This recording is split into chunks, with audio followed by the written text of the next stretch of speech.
think I'm live. Just gonna give it a second to go live here. I have it up on my phone. Doesn't. Okay, it says excellent connection. Perfect.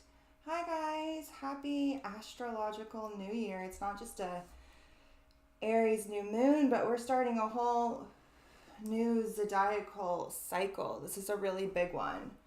So if you guys can hear me, oh, I just exited out of those on my phone.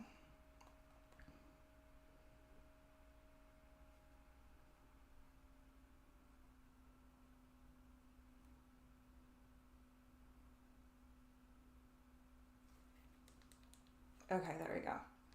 All right, so welcome to our new members. Now would be a great time to grab your natal chart. Linked on Patreon on the post, I have a couple of different resources that are really great resources for running a natal chart. I'd have that, a pen, a paper, stuff to write with, and the apprentice cheat sheet. You're going to want to have the apprentice cheat sheet. We're going to just, hi Heather, you can hear me. Great, perfect. We're just going to kind of jump into it. I have a whole lot of stuff here. Let me see, I have so many things open. Okay, I'm supposed to go over here. Then I need to share my web screen.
Okay guys, it looks like that scene, for some reason my mic is not connected when I switch over to that scene. So give me a second and I'm gonna fix that. Yeah, sorry you guys.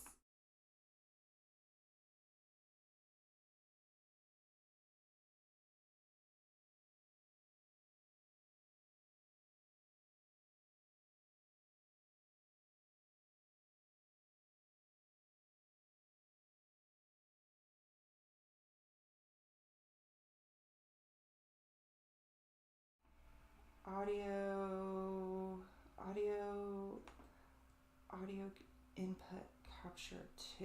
Okay.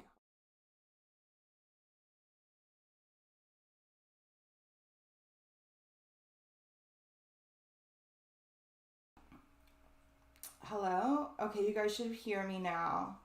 Just a reminder that I have no idea what I'm doing. So, okay, that should be good. Hi everybody, it's nice to see you guys there in the chat. I can't see you on my thing. It says I have no viewers, but thanks for chiming in there in the chat. Nothing ever works, right? Okay, I can hear me. All right, let's start over. Okay?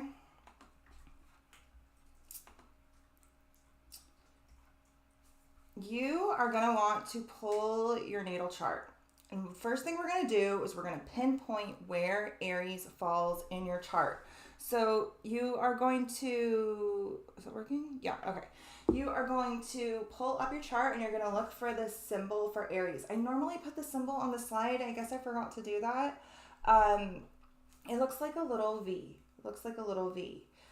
If you don't know what it looks like, you can look on the Apprentice cheat sheet because it's on there. But it looks kind of like a little V, kind of like ram horns and a V mixed together.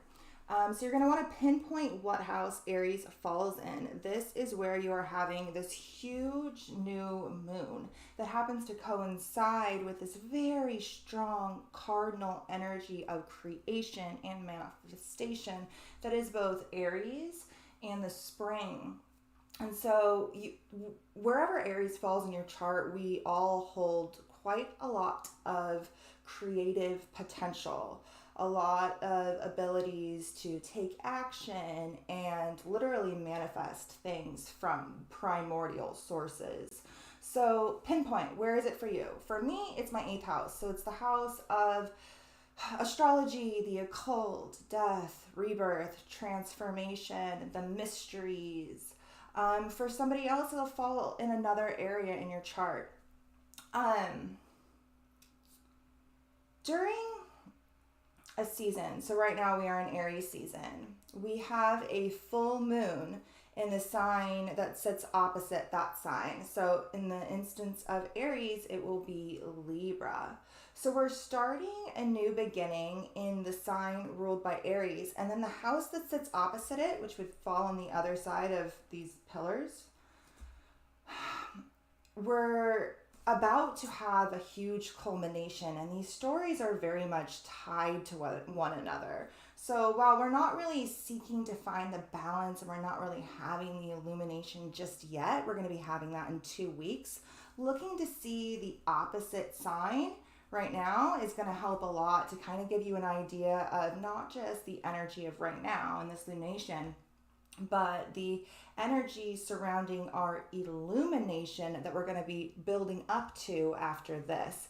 And of course, these are very much tied to one another because they fall on one of these 6 axes of polarities. And so they are half of a whole. They are one in the same, and their energies coincide. And we're going to dive very heavily into that tonight as we go. But while you're looking at your chart, that might be something to kind of pinpoint right now.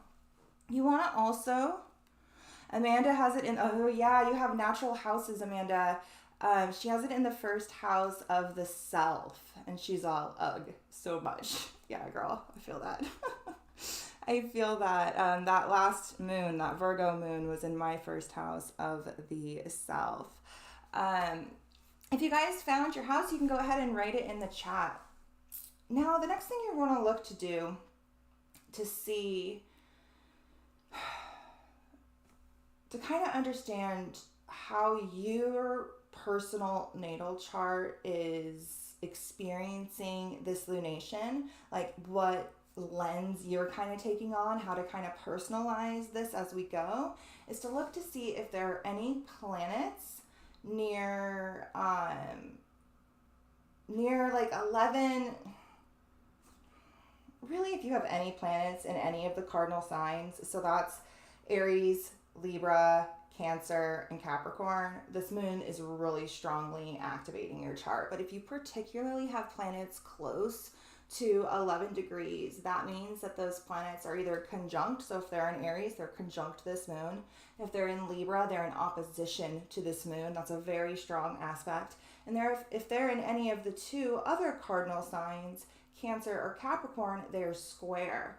These are the signs that are really being triggered, while other signs, particularly the fire signs, are all going to be aspecting this moon through trines. That's more harmonious, flowing energy that we don't necessarily feel as strongly. It's these squares, these 90-degree angles that we really feel. And so the cardinal signs are really feeling it right now. Okay. So first we're going to cover some basic Aries, and then I have a really long PDF, you guys, super long. We're going to dive deep into So much stuff. So much stuff. The moon is not until tomorrow. For some of you, it's on the 1st, particularly if you're in Australia. I think you guys have it on the 1st. So you have time to come back if it's too long. Okay. Aries is a cardinal sign. That means that it initiates the seasons.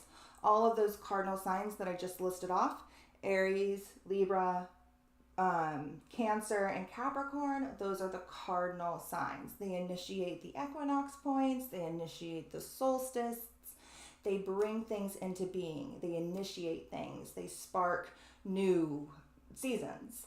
The mutable signs shift into new seasons, and the fixed signs are firm within a season. The cardinal signs initiate. They literally manifest things into existence. And right now we're manifesting through the fiery element of creation.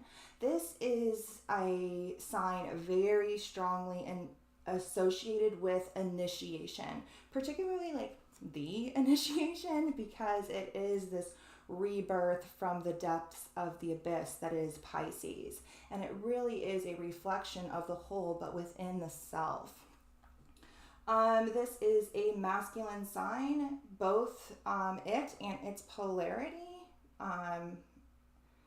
Libra are both masculine signs. I know a lot of people look at Libra as a very feminine sign, being as though it's like governed by Venus and usually associated with like pretty things.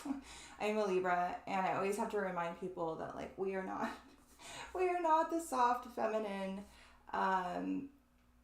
archetype that is put on that sign. We are very much rooted in the masculine yang polarity that is consciousness, particularly its opposing sign Libra, which is an air element, which is literally attributed to our minds.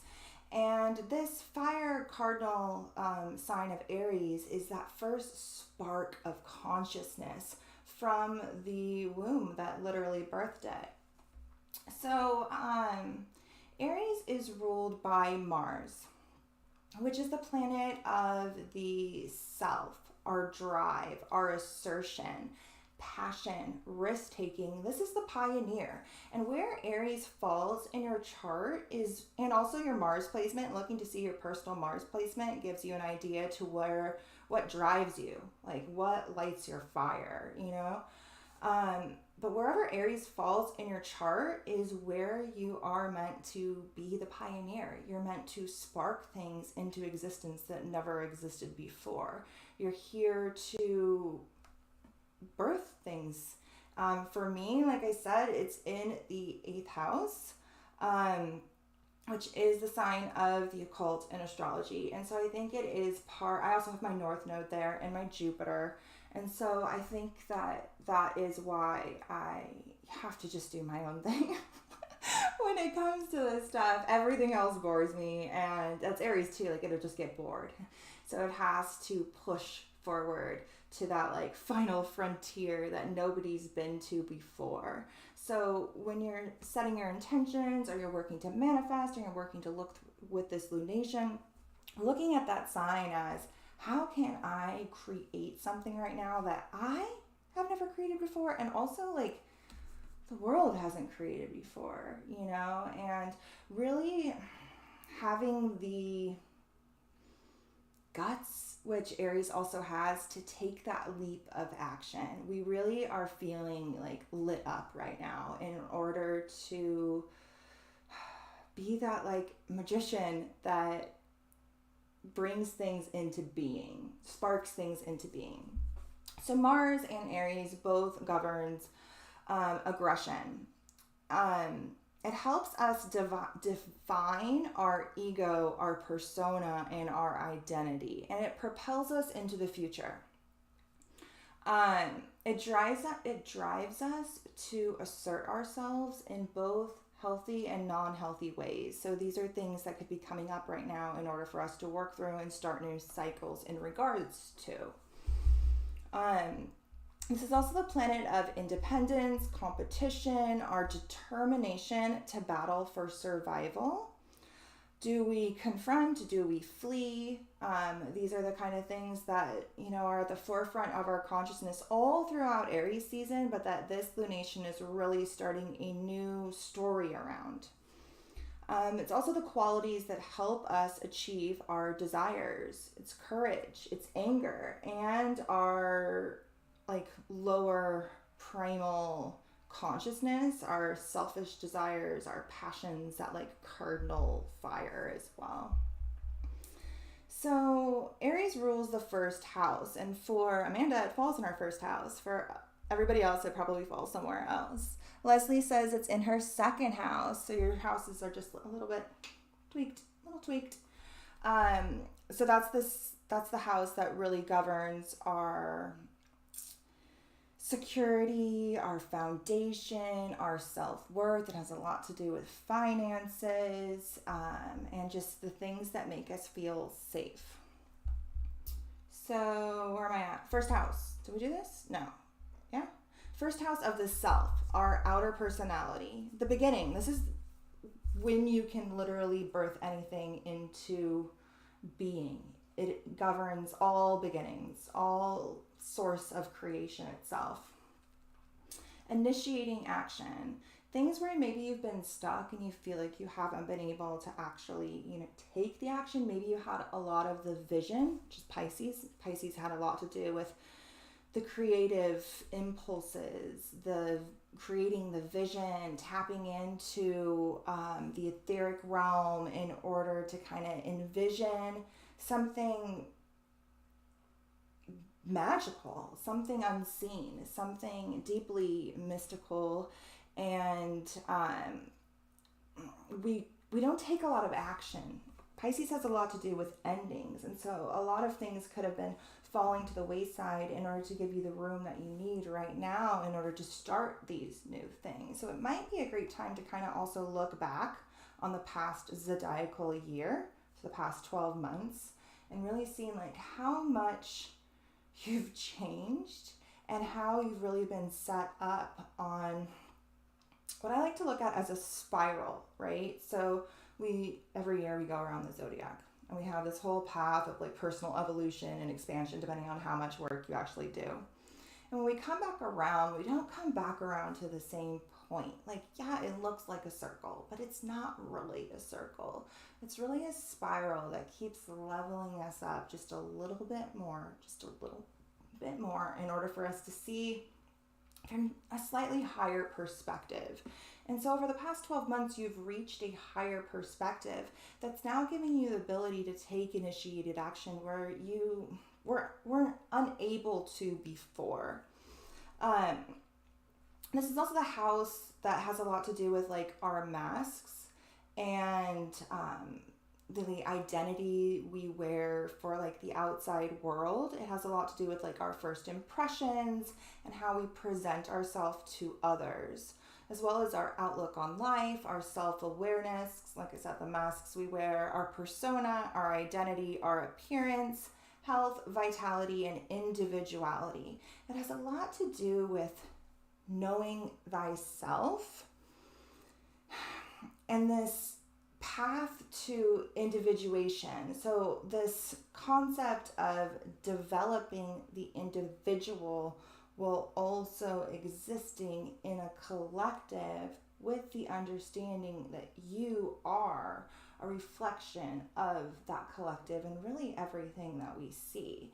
Having that vast understanding while still being able to develop the individual, which the zodiac and your personal natal chart is really what represents the individual that you are here to embody at its fullest in this incarnation without allowing it to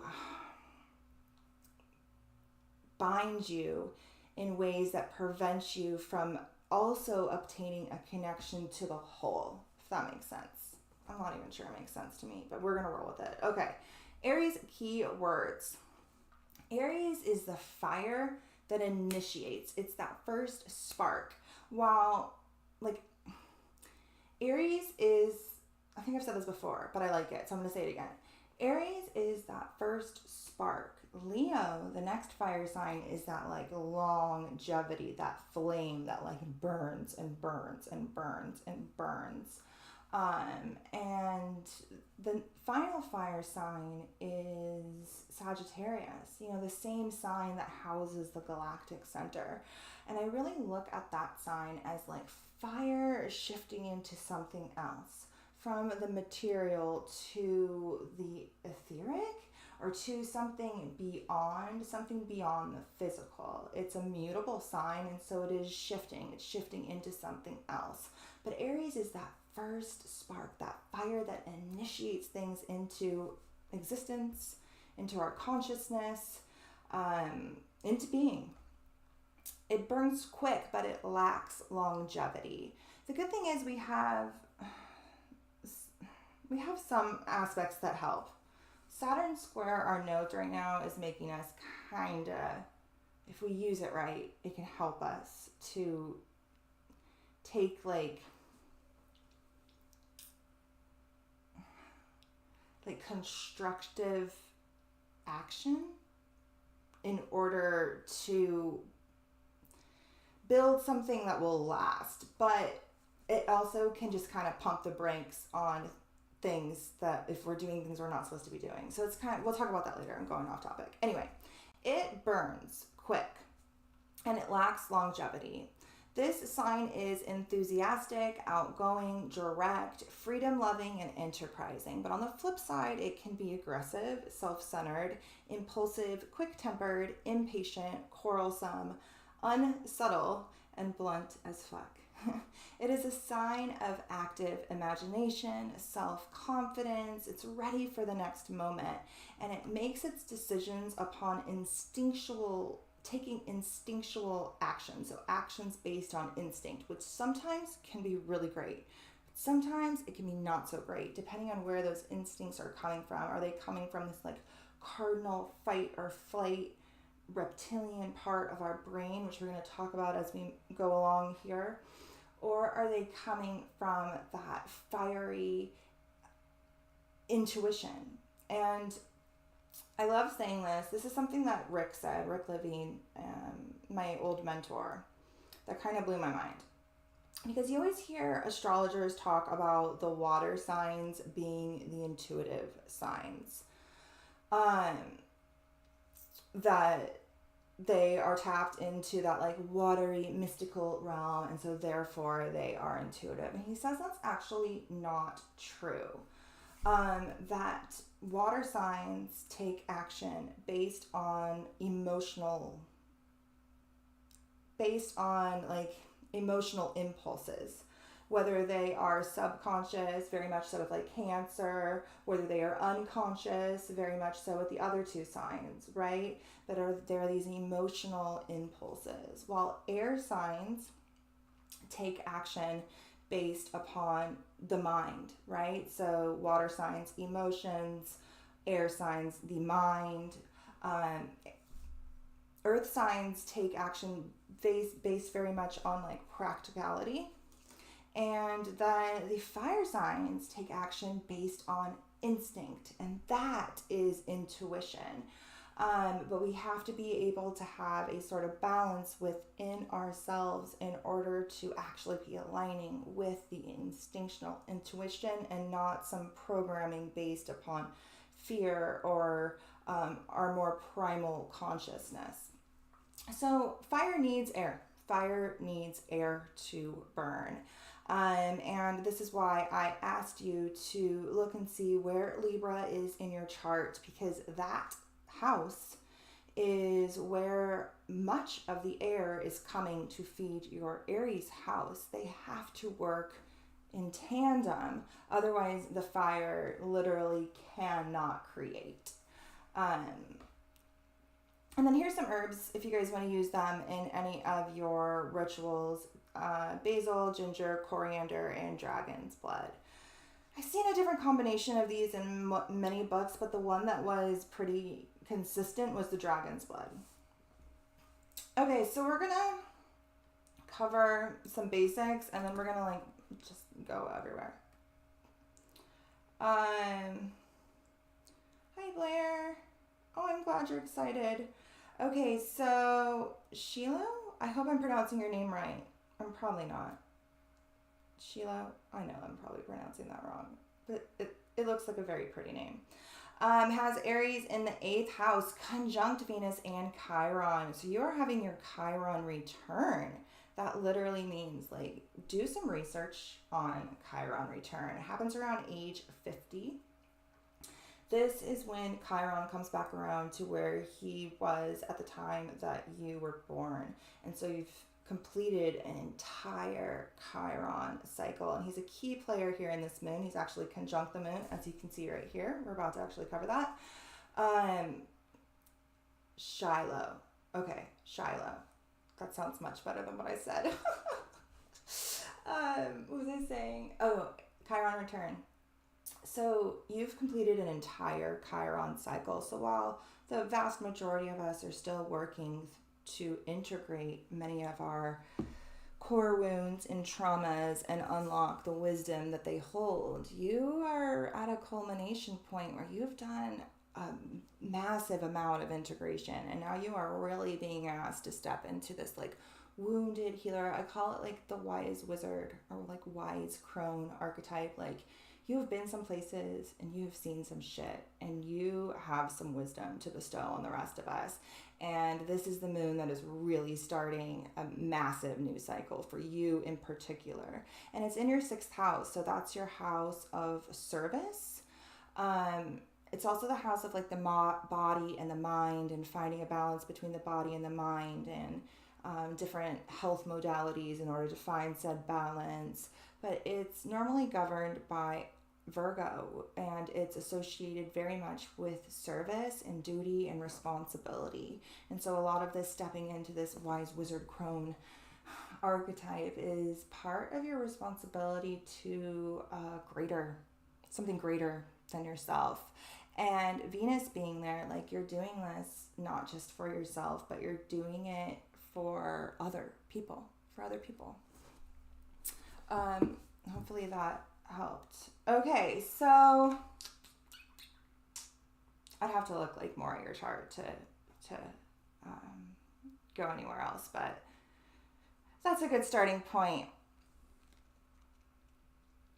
Okay, so first we're going to cover some of the basics. Like, okay, what are all the astrologers talking about? I'm not going to touch too much on some of the stuff because I want to go a whole bunch of crazy places, but we're going to cover it, right?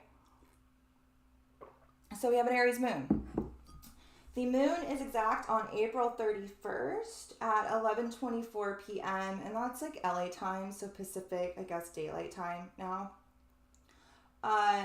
You can put this in and calculate the exact moment for your location.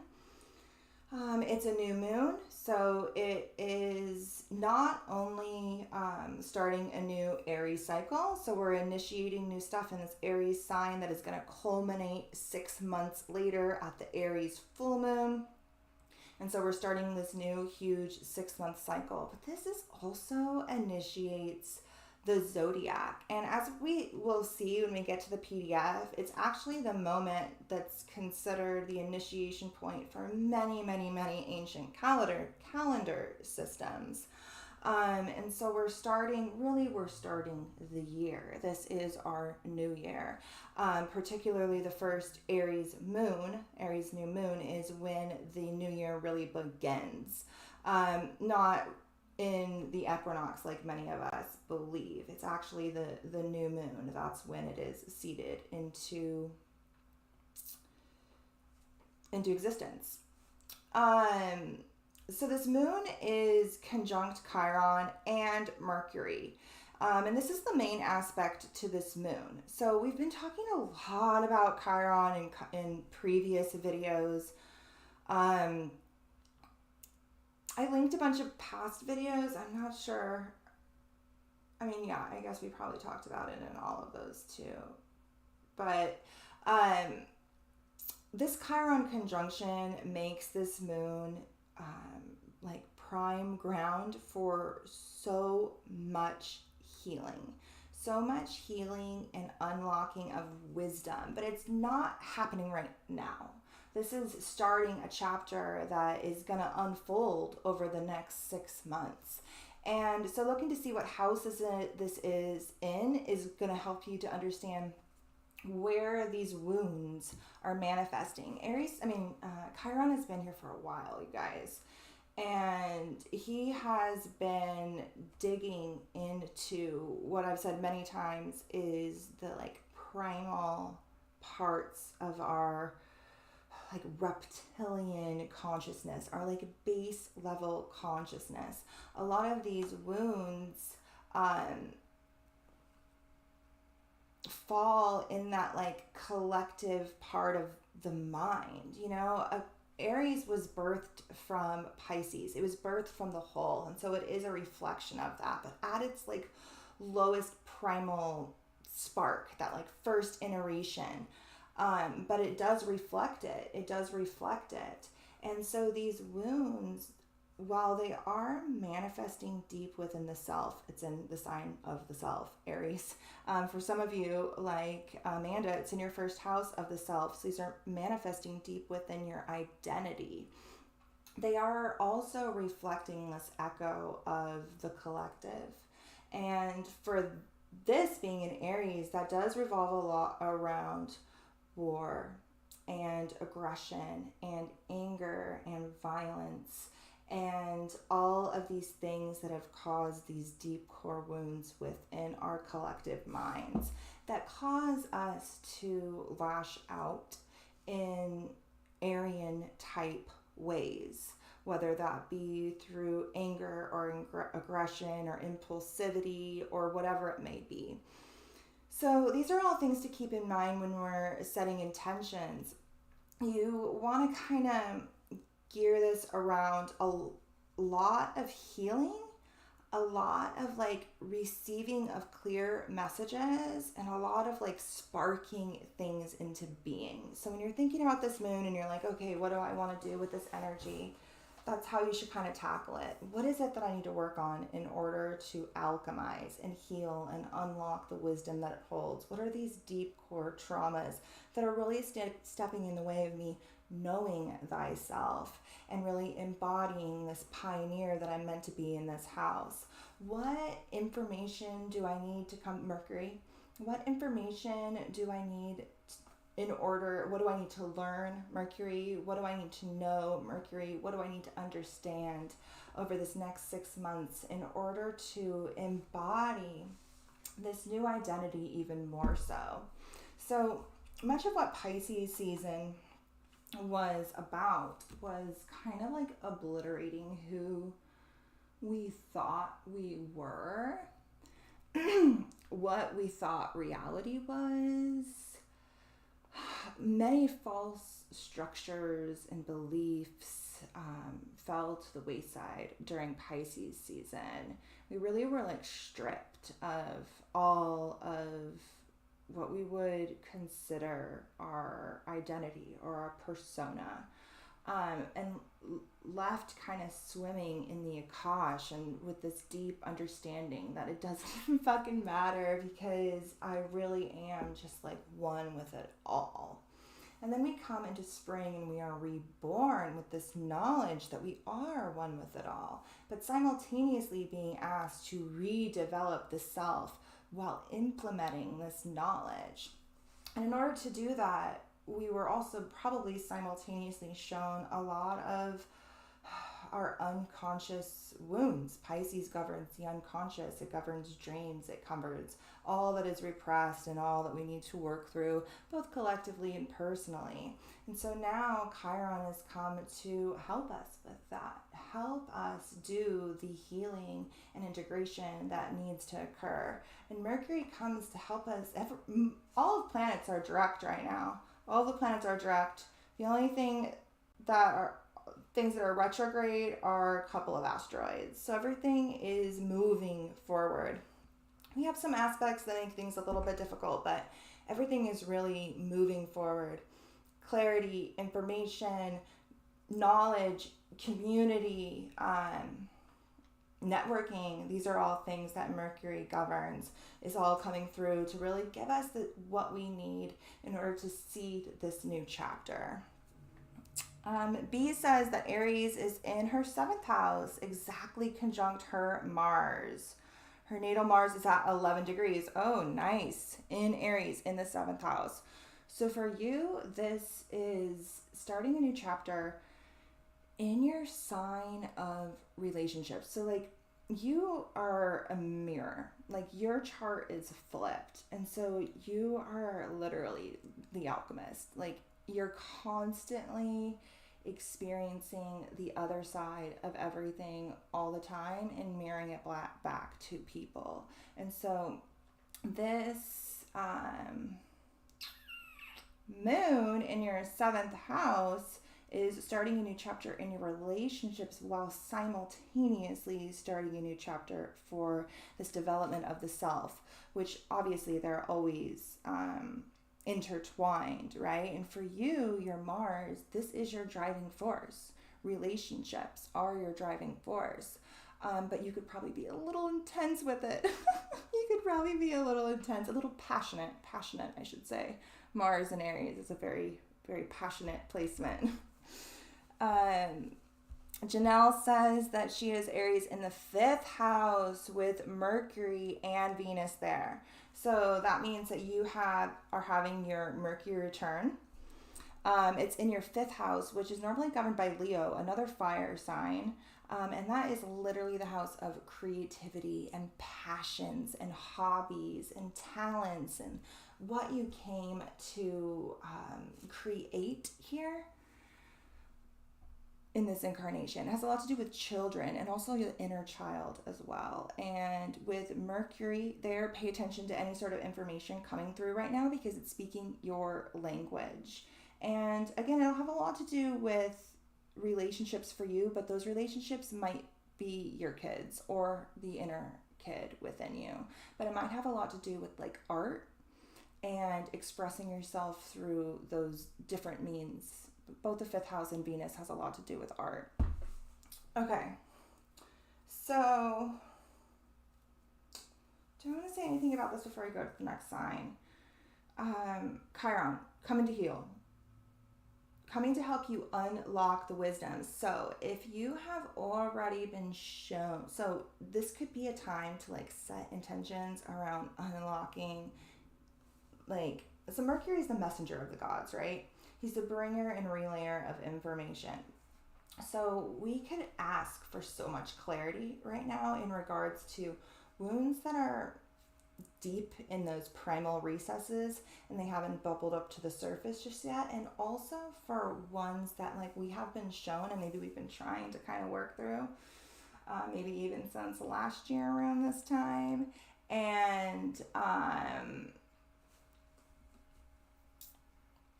I got distracted by my own slide. Oh, and we want clarity on like what more information on in order for us to like work throughout this time. A lot of this information might be coming through dreams here, particularly over the next month as Jupiter comes and meets Neptune here in Pisces on April 12th. This is a huge conjunction that is really Jupiter helping to give this like analytical, philosophical lens and pierce through the Neptunian mysticism in order to obtain some sort of semblance of truth within the vastly symbolic dreamscape that is Pisces and the realm of, you know, all that is intangible. But next month, we're really going to be having some like deep aha moments, and these could just be bubbling up as like clarity from the unconscious realms, even being reflected through film or fantasy or symbolism or art or music, or dreams. Dreams can be speaking very loudly, but I know not everybody dreams, but Jupiter coming up to Neptune, that slices through that not dreaming, and it often does manifest very, very vivid dreams, even for those of us who don't dream often. Okay. B says, well, I've been feeling upset with people more than usual lately. Yeah, it's Aries season. We all have been. I am like on edge. Everything is annoying me so much right now. I don't even want anything to do with people. Aries season, you just want to do your own thing. You want to disappear. And then during Aries season, they throw a Libra full moon at you, and they're like, oh, you can't disappear. We're going to illuminate the sign of others and force you to find balance and harmony between oppositions. And you're just like, ah. But yeah, I feel you, dude. People are super annoying. You're welcome, Janelle. Okay. So another thing that even I think normie astrologers are going to mention is they're at least the ones that use asteroids will talk about how the moon is sextile Ceres. They probably won't mention the fact that it's also sextile Persephone because they are conjunct right now, because most people don't use the Persephone asteroid. So this moon is sextile Ceres, the Earth Mother, which is representative of Demeter, the mother of Persephone. And we've talked pretty extensively on this mythology, but it is indicative of these shifting of the seasons, particularly this shifting at the equinoxes, the diving into the underworld, Persephone going into the underworld for the winter, and then rising again in the spring and returning to her mother Demeter so that fertility can spread along the land.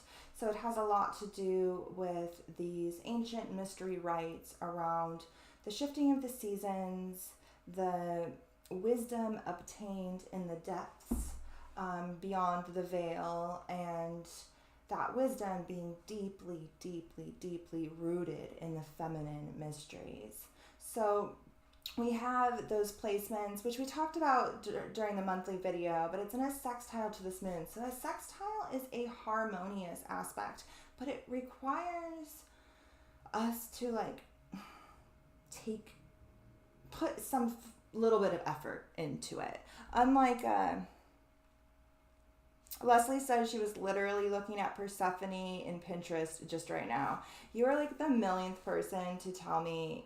Every client I've had this month has had some deep Persephone revelations, and many of my close friends are have had crazy Persephone tips over the past couple of months. So that doesn't surprise me. She's here so loud right now. Post the pictures in Discord.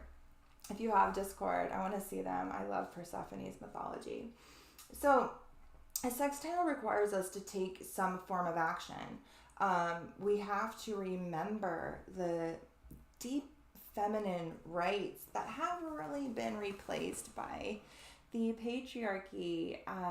As you can see, as we dive into the mythology here, other cultures looked at Aries and spring a lot differently. They look at it completely based in the masculine expression, which Aries is. It's a fire sign. It's masculine. It's projecting. But it comes from somewhere. It is this rebirth of life that Persephone represents, but from this deep feminine womb of incubation.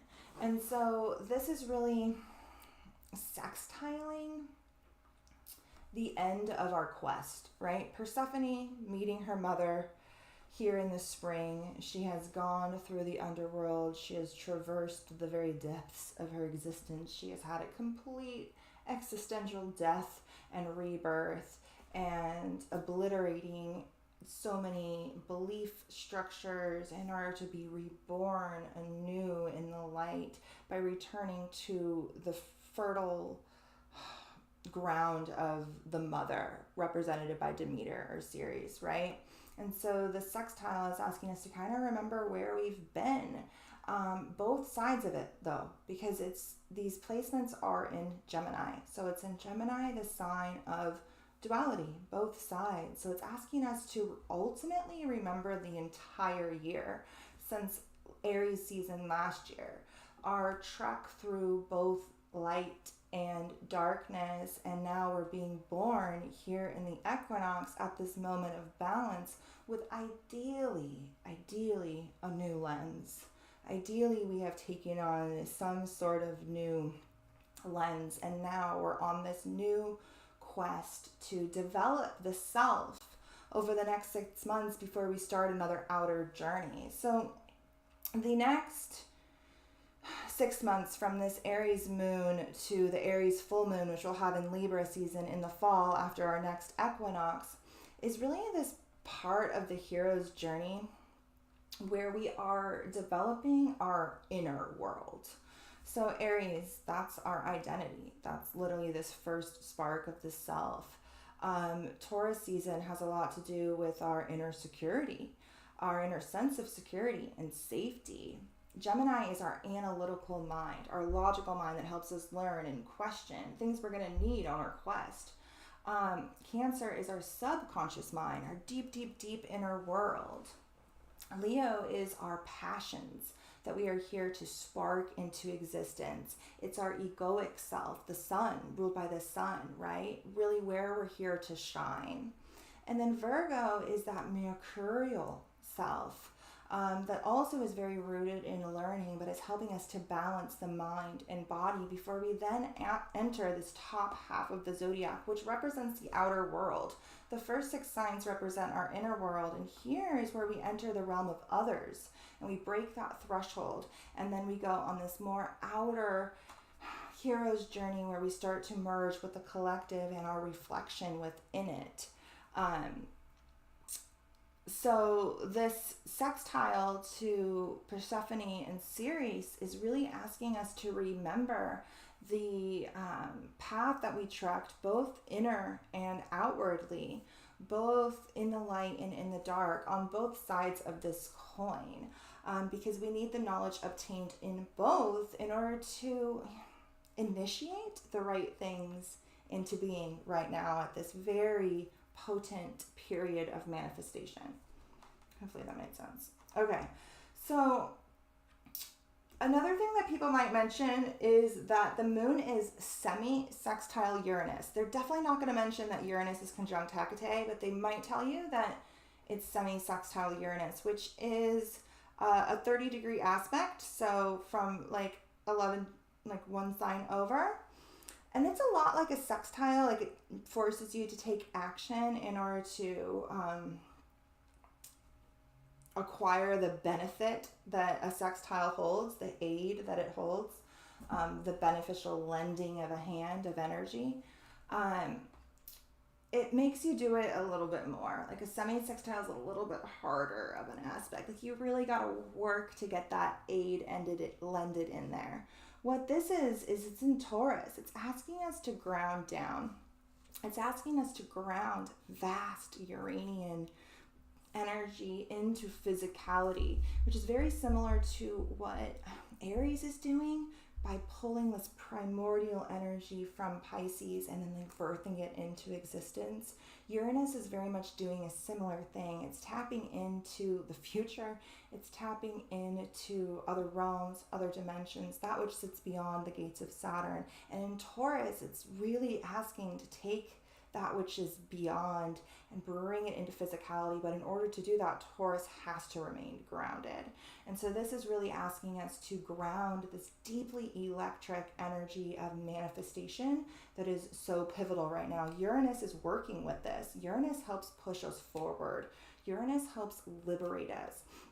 It's very progressive and forward moving, but it's erratic.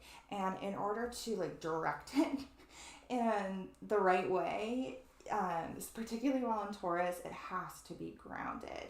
And what it's really asking to be grounded in is, again, this deep inner connection to the feminine. This is Hecate, the goddess of witchcraft, of magic, that three-faced goddess. She is the mother, Ceres or Demeter, the maiden, Persephone, and also the crone, right? Which Chiron is very representative of. That like wise, I've been some places, I know some things, and now I really, really, really need to share what I know type of a thing. But it's this three-faced manifestation of the goddess and very rooted in the, again, cycles, nature, the physical realm, but being this kind of veil between physicality and that which is not. So these are all harmonious aspects. A conjunction means all those planets are lining up and they're all like have the same mission in mind. They're all trying to work together. It's like a lens of the sun and moon. These two polarizing forces working together to start a new cycle. Mercury, our mind and our flow of information, and Chiron, our ability to heal and unlock wisdom, are all lining up to start this new chapter when it comes to the self that's going to be huge over the next 6 months. We have all of these deeply feminine archetypes working together. These are all part of the same myth. Hecate is actually the one who helps guide Persephone and her mother through the underworld and back up again. She helps them light torches and ultimately save themselves so that they can see and navigate. And again, that has a lot to do with fire, this spark of consciousness, this inner light that we can shine and we can turn on, this flame of ours that we can light ultimately. Okay, so another thing that astrologers are probably definitely going to tell you about is that around the same time, it was exact today. Venus is coming into a square with the nodes, pretty much conjunct Saturn and Mars.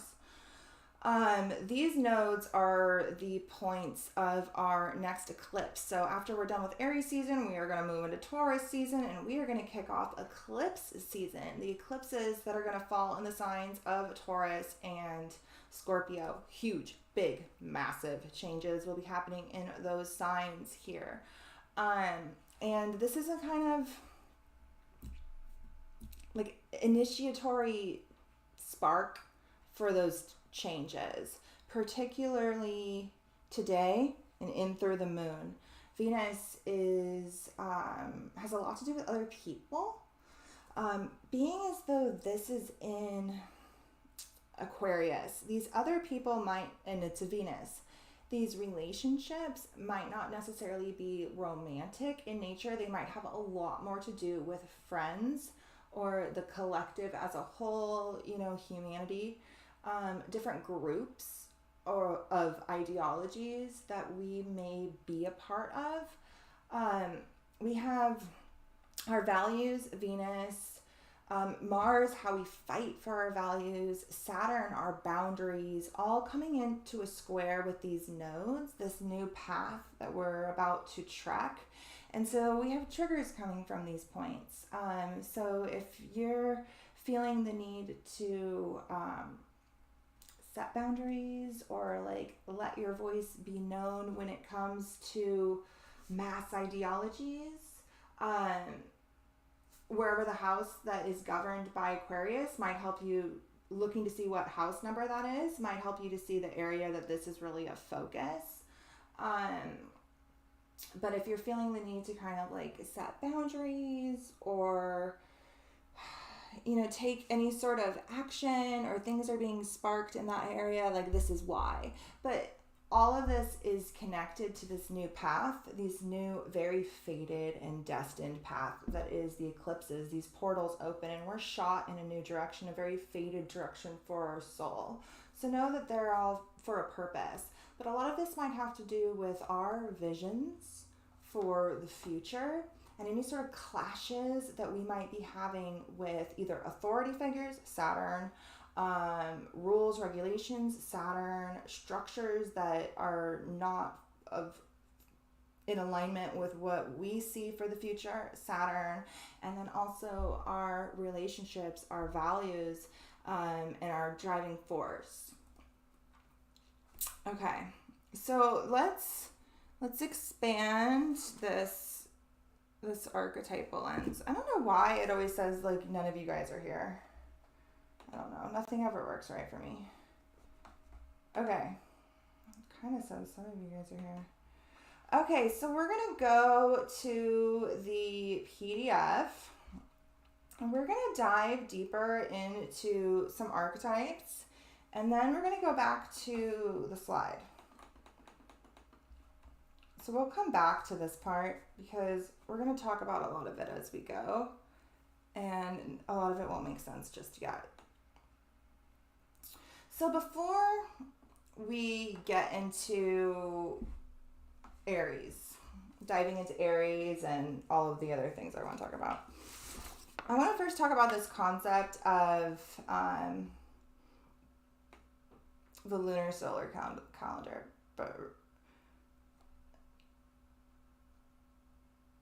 Okay, so I was watching this video by Robert Suffer. You guys probably have heard of him because I always talk about him, but I really like him. He's an anthropologist, and this video that he did on the Proto-Indo-European New Year was like super enlightening for like a million reasons, and I really want to talk about them all, but we don't have enough time. But one of the things that he said was that lunar and solar calendars do not sync up. So if you guys are like me, you probably were under the impression that I was under, is that we have 12 months a year, 12 solar months a year, and 13 lunar months a year. And the moon goes around 13 times the length of time it takes the sun to go around one time. This is what I thought, and that they are in sync. Well, apparently that's not the case. He goes into this in this video, and then I went like on a whole deep rabbit hole that was like way longer than it needed to be, and I'll tell you why in a second. He says that that's not the case.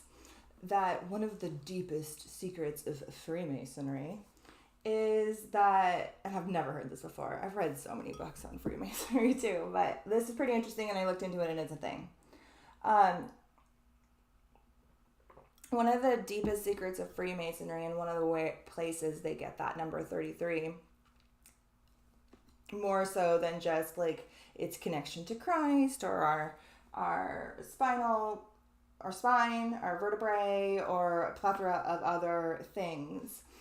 Apparently, the solar calendar and the lunar calendar are always kind of off by each other, and it takes 33 years for them to sync up. So I'm going to read a couple of these notes, and I'm going to try to kind of explain this to you as we go. It's not as complicated as at first I tried to make it. It's actually a lot easier to understand, so I'm just going to go ahead and read this.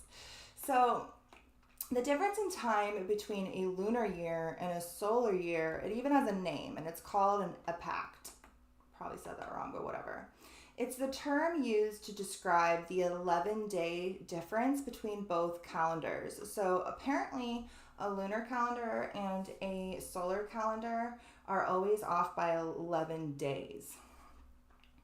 As a result, we can understand the 33-year cycle in either of the following ways. First, it takes 33 lunar years for the sun and moon to align, or second, they align every 33 consecutive whatever. So pretty much, if we were to start calendar at the same time, it would always be off by 11 days. And there's a couple of different ways that calendar systems go about that. Some, every once in a while, they add an extra month in. So hold on, I'm just going to keep reading because that's going to explain it. So the lunar year is actually shorter than the solar year. And as a result, lunar calendars are synchronized with the solar year about once every 33 lunar years. The Islamic calendar is one such example. It's used for religious purposes, but it's also the official calendar of Saudi Arabia. So a lot of places actually still use this. I tried to find... So the reason why this rabbit hole took so long is because I wanted to find when this 33-year cycle started and when it is going to end. And I spent a super long time, like way too long, trying to find those dates. And I spent way too long before I realized that there is no definitive dates, because there's a plethora of different calendars that use this, and they all started at different times. And time is not like a set thing. We can start calendars whenever the fuck we want. And so the point I'm getting at here is that we, right now, I am, and you are more than welcome to as well, are going to start our own 33-year calendar. So for our calendar, for my calendar, I'm going to have my solar year start on the equinox. That was just actually technically 11 days ago, exactly. And I'm going to have my lunar calendar start on this Aries new moon. So that is this year, obviously, 2022. So 33 years from now, at the spring equinox of 2055, I will have finished a 33-year cycle. And my calendars, which I decided when they set, I set them now, will sync up because it takes 33 years for them to sync up. And so I'm going to take this moment, this really powerful Aries moon that is happening just a month before we have this huge creative initiation that's also happening in Pisces. That Jupiter-Neptune conjunction is also great for manifesting. And I'm going to take this time to envision what I see for myself, my family, the collective, and the future. And I'm also going to ask myself, what is it that I can initiate now to help create what it is that I want to see for the world in 2055? If you're interested in learning more about this calendar, this is a link. And like I said before, some calendar systems add a 13-month every 3 years in order to make up the difference, but most of them just wait 33 years and then it syncs up, because in that 33 years an entire year has gone by of 11-day increments. So hopefully that makes sense. If you guys want to dive deeper into this is places where you can dive deeper into it. And he goes into it in this video. But this Proto-Indo-European New Year starts at the Aries new moon. And this is this ancient calendar system that predates a lot of the more modern systems that we've seen take over, that are more rooted in the, solar cults. This was a rabbit hole I was in the other day, guys, so I just wanted to share it with you. Okay, so here's a bunch of videos that I have linked that would be great to watch. This is freaking phenomenal. This is my friend Evie. She's actually a member of the Alliance, so say hi to Evie in the chat. Her YouTube channel is Jupiter Heals, and she just did this fabulous, it literally is like a movie, you guys. She edited it together. It's so beautiful. And it's called An Astrological Vision of War and the Feminine. And it's very similar to my work. It's deeply rooted in depth psychology and mythology and deep archetypal analysis. And it's phenomenal. I highly recommend following her on YouTube. She doesn't have an Instagram because she's smart. She's a wise lady. But she does have a YouTube. Her YouTube channel is Jupiter Heals, and this is a link. Watch it. It's fabulous. The asteroid Lucifer is aspecting this moon. We're going to talk about that here in a little bit. This is another video by Robert Suffer that does a good job at looking at this Lucifer archetype from a multitude of different angles, as we're going to try to do tonight. We'll get to this later, but I recommend watching 20,000 Leagues Under the Sea, and I'll tell you why later. It's not going to make any sense right now. But the 1997 version, there's so many different versions. I think there's 3. And then there's multiple books. There's multiple movies. But this is the 1997 version, then it's free to watch on IMDb. And I'll tell you why later. Okay, and then these are the moons that led up to the moon we are at now. So if you guys have been with me for a while, I know Janelle, you've been here since the literal beginning of Patreon? I think you have. You probably remember these moons. This was when we made our Philosopher's Stone, and we spoke very heavily on the alchemical marriage, which we're going to touch on here tonight. this is, again, when we were talking a lot about the merging of these polarities and this like inner alchemy that takes place both within the partnership and within the self. And then 6 months ago was really when things started really clicking for me. And that was when I found that like a secret hidden constellation of like the divine child and mother that was like replaced by the wig of like the wife of like Alexandria elite priest. And so if you guys are trying to kind of think where you've been on this journey, these are links to previous YouTube videos that are rooted in the same storyline that this Aries moon is rooted in. This is actually our last year, our last cycle. And now we've come back around to another Aries new moon, and we're initiating something more. We're able to see more because of all the work done here. Okay. So let's dive into the archetype of Aries. We're going to go from like the traditional mythology to the ancient mythology to some esoteric concept. We're going to go a lot of places.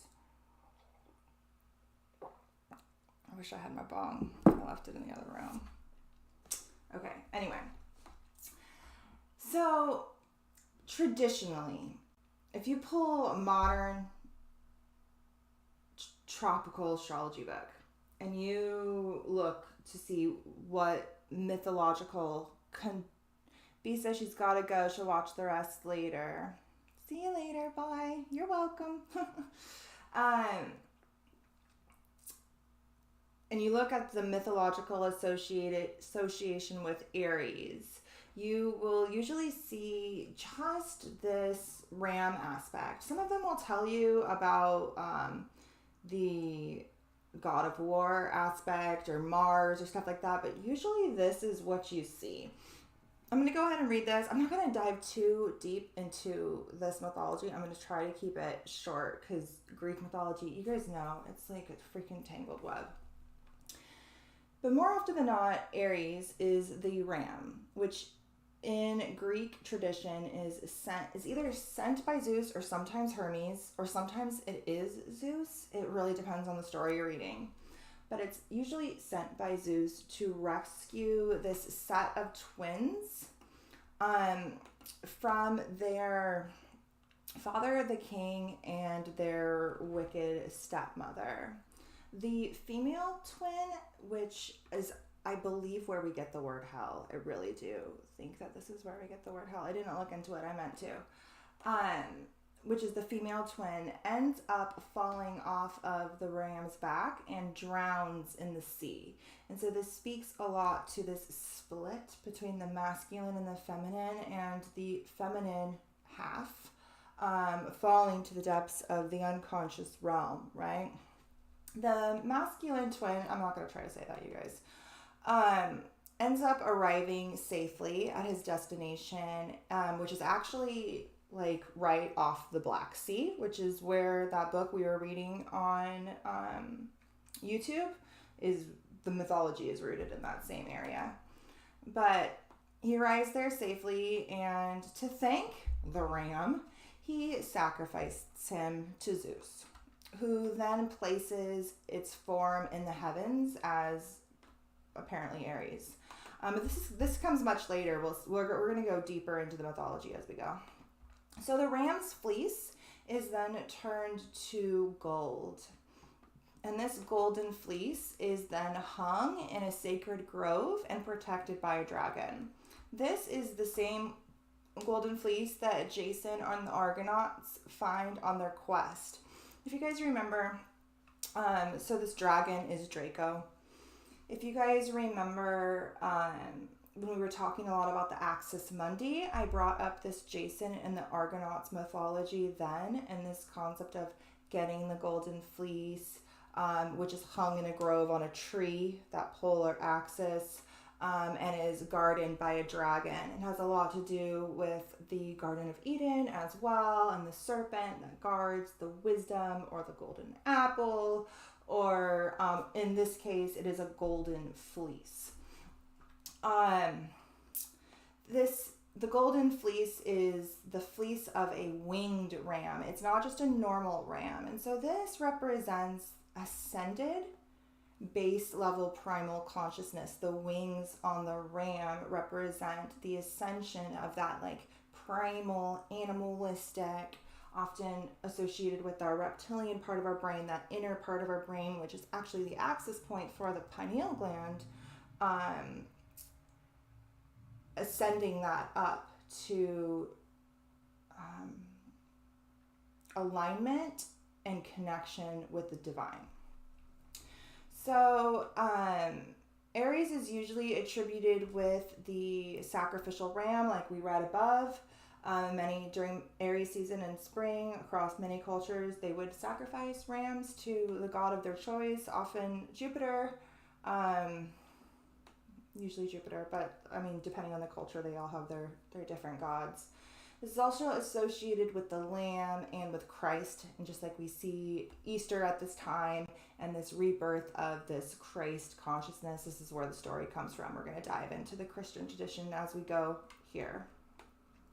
Aries is that spark of light. It's the beginning of a new quest to know thyself after the unknowing of thyself that just occurred. This unknowing of thyself that just occurred is Pisces season. And now we're coming back around with our identity obliterated, but giving the chance to take on a new mask and integrate new and vast parts of our archetypal landscape, right? Okay, so this is from the Book of Constellations. In mythology, the ram was the source of the fabulous golden fleece that Jason and the Argonauts went to steal.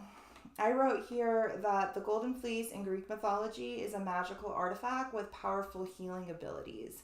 It is associated with both authority and kinship. That's supposed to say kingship. So it has a lot to do with sovereignty, right? It's also associated with healing, enlightenment, and sovereignty. It's guarded by Draco, and it is a reflection of the pole star. And we are at both the end and start of the quest to obtain it. So we have gone all the way around. We've accessed this center point within the self that ideally kind of kept us a little bit sane while traversing the depths of Pisces. And now we're on this precipice of this new path, this new quest, in order to obtain it just a little bit more, because it's that layer, that onion, where we're constantly able to see and grasp and integrate just a little bit more. So we've traversed the sea. Hopefully we didn't leave our feminine counterpart, but we've brought her with us through Pisces. We've traversed the sea. We have given rebirth to the ram into this like golden alchemical fleece, right? And now we're kind of like Jason, and we're on our quest to find that fleece once more. The ram was a magical creature who could speak and think and fly through the air. I think all rams could speak. I don't think all rams can think. I don't think they need to be magical for that, but whatever. Okay, so in addition to the ram, in Greek and Roman mythology, there's a couple of different archetypes that are associated with Aries. There's the god Ares, which is the god of war, and then Mars, which is his Roman counterpart. So this is from the book Dictionary of Gods, Goddesses, Devils, and Demons. And it's just like a really brief look at these because I want to kind of get into the more ancient stuff. So Aries is the Greek god of war. The etymology for this word is not clear. They're right. I looked into it. It's kind of all over the place. But it probably means something like destroyer or avenger, which is what I saw the most often. His parents were Zeus and Hera.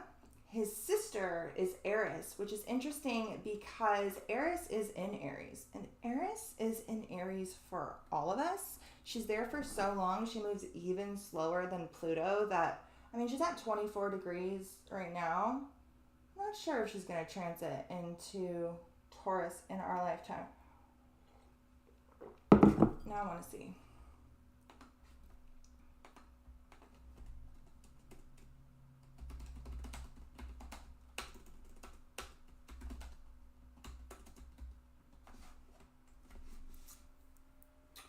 June 2044. So Eris will leave Aries in June 2044. And she's been in Aries since 1925. So pretty much everybody born today has Eris in Aries. She's there right now and has been for a really long time. So his sister is Eris. Eris is the goddess of discord. We're going to talk about her more later. I just want to kind of keep going. So his partner is Aphrodite, which is actually associated with Venus, the ruler of the opposite sign of Libra.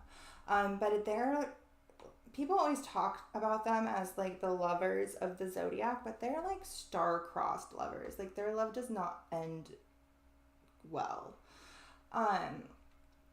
The warrior, like Amazons. So the culture that story that we were reading on YouTube is all about the Amazonian like warrior women or the Scythians. They are believed to be the daughters of Aries. Which is another reason why that book was so perfect for that season.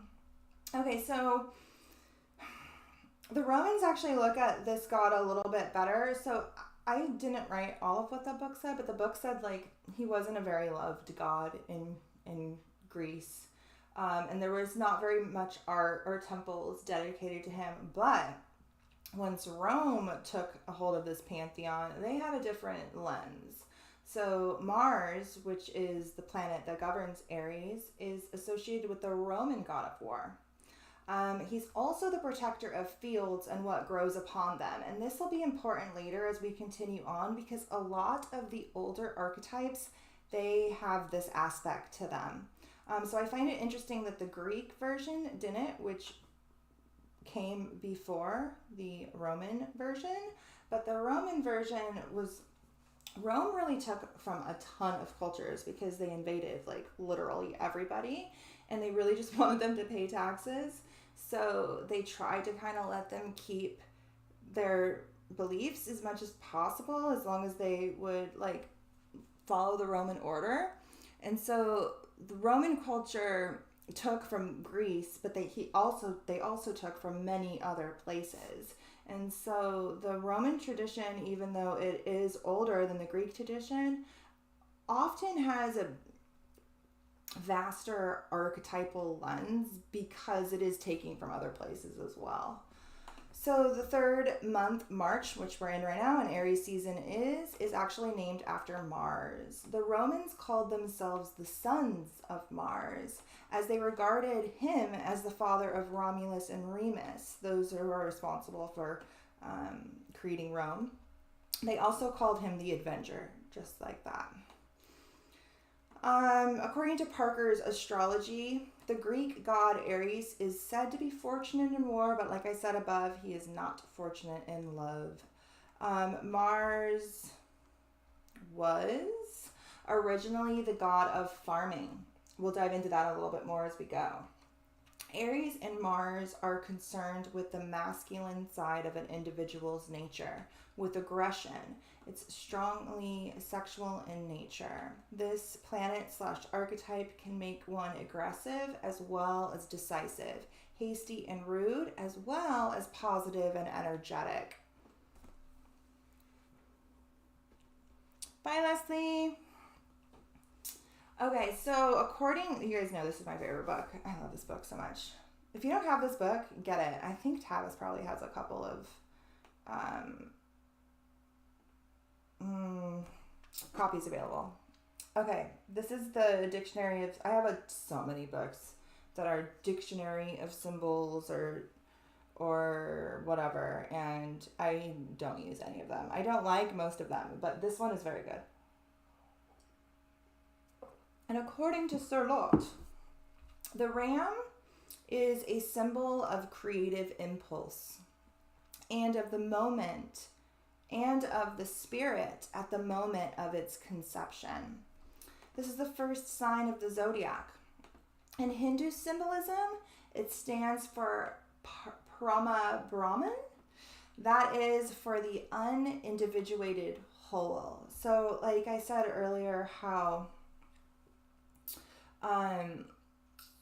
Pisces governs that Akashic realm. That is the whole, right? It births Aries into existence, but it's undifferentiated. It is a representation of the whole, but it doesn't know it yet. Because the zodiac is, but it could, if you've passed enough initiations, you can step into rather the archetype of the Fool, which Aries really represents, that like new beginning that is the Fool, or the archetype of the Magician, which Aries also represents, that manifestation of that spark of creation.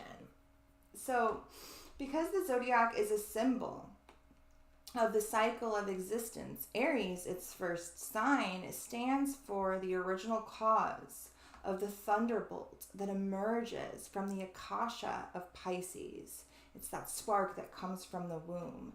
That is from the primordial waters. Aries, because it stands for the initial impulse through which the potential becomes actual, i.e. manifestation, it is also related to the dawn and to the spring. And so therefore the bringer of light in consciousness, which is also associated with that like Lucifer archetype that we're going to dive into more as we go. In both its like polarized manifestation and that which we need to integrate. And generally to the beginning of any cycle, process, or creation. In Egypt, the ram was the symbol of Amun-Ra, which is associated with Ra, the sun god. And the god was depicted sometimes with ram's horns. As regards human physiology, Aries controls the head and the brain. This includes our pineal gland. That is to say that the organs that are the center of the individual's physical and spiritual energies, as the Brahma Brahman is the center of the cosmic force. So what they're saying is Aries governs this spark of consciousness, that spark of consciousness that happens within our mind, our heads, that happens very much at the pineal and the pituitary glands. They're in our human brains. It's also associated with the consciousness of the sun god, this bringer of light, and this spark that is birthed from the primordial waters. Aries governs the head and the brain. Both are spark of consciousness and that which holds and allows it to waken the head. Literally, it governs our whole head. This is a link to this whole chapter from the Theosophical Astrology book that I have. They have a website where you can go and look at all of them. And this is the Aries one. This is just a couple of paragraphs from it, but if you want to read the whole thing, it's there. It's really good. But it repeats a lot of this stuff. Okay, in Pisces,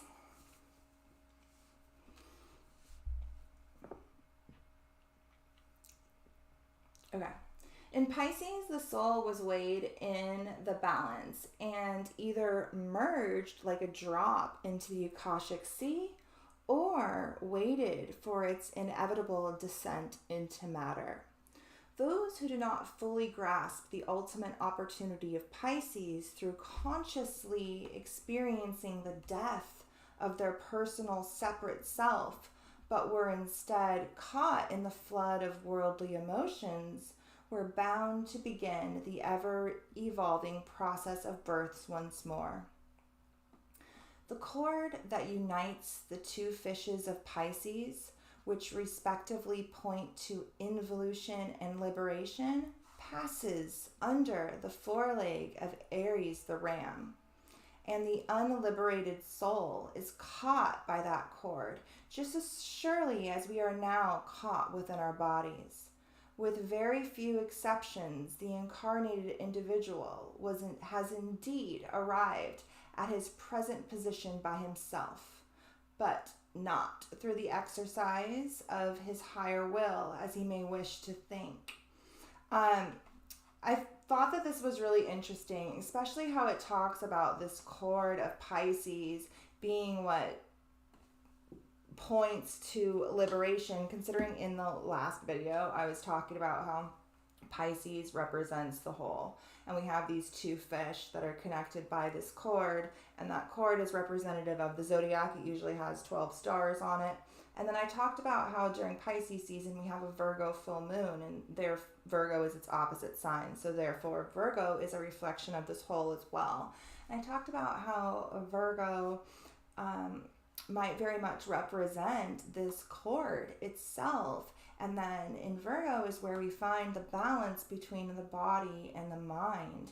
And we're able to traverse these deep parts of the soul without remaining lost because we found a semblance of balance. The spark of consciousness that happens in Aries has a lot to do with our awakening from Maya, from the dream realm that is Pisces. And it helps us, particularly this cord, finding this cord and this whole path of the zodiac where we access the axis mundi. We've been talking so much in so many videos about this. And we find this like center point, this middle pillar, this sovereign middle path, the cord, the polar pillar, whatever it is you want to call it. This is what helps us to remain sovereign as we continue through this cycle and not continue to repeat. But you have to continue to solidify it each time around. There's new initiations that require you to like find your footing. We are able to welcome the all and reject none when we travel the middle path through the zodiac. So Aries was originally represented as a farmhand in a Babylonian astrology. We're actually going to dive pretty deep into the Babylonian tradition right now. Okay, it's only 10:30. It's been an hour and a half. Okay, we'll be good. Okay. So in Babylonian star lore, which is the name of the book that I'm referencing, most Western astrology is rooted in Babylon. As you guys know, I believe it originated in Atlantis, and what we have in Babylon and Greece and even over in India is all just iterations of something that existed prior, and that's why they are very similar but also different. So I don't agree that astrology started here, but you know, that's what we have mostly to go off of. Babylon and Mesopotamia gets, you know, most of the credit for everything in general. So in Babylon, Aries is known as the hired man. That's the name of the constellation. Representing that's supposed to say a hireling. There's supposed to be an elder. An agricultural worker employed to bring in the springtime harvest. The name can also be translated to the sheep of appeasement. The twofold significance of the hired man relies on the identity of man and sheep, which is neatly expressed in the cuneiform writing system, where the two different signs used to write man and sheep can both be pronounced as lu. This pun appears to be entirely purposeful, as it expresses the dual nature of the constellation to signify the harvester and the firstborn lamb of spring. The newborn lamb represents the rebirth of life that occurs in the spring. More specifically, it makes an analogy between the birth of the human child and the emergence of the lamb from the waters of the womb, much like Pisces, and the springtime rebirth of the sun from the cosmic waters of the wintertime skies. Viewed within a wider context of the whole star map, the springtime season of birth represents the end of a 9-month pregnancy. Tracing back the months on the star calendar brings us back to the summer solstice, when the souls of babies enter the earthly sphere through the gate of man. Okay, so this right here reminded me of something that I had, like some like theory that I had developing, like about, I was actually like 6 months ago, and I had typed it in the Discord, and so I went back to look, and I had this sort of concept of like 9 months and like the birth of the self, but I had it opposite as what they have here. So they have this 9-month pregnancy happening in the summer solstice. So that is the start of Cancer season, which is the start of the womb, the sign that is literally indicative of the womb and the mother and this gate of men. And then from there, 9 months, and we come to the spring equinox, and that is when this inner self is born. They're also talking about like literally physically, they have rights connected to this as well. So this reminded me that I had written something similar to this. And so I went over to Discord, and this is what I had wrote. And it was literally almost exactly 6 months ago. It was actually during Libra season. So we had an Aries full moon around that time.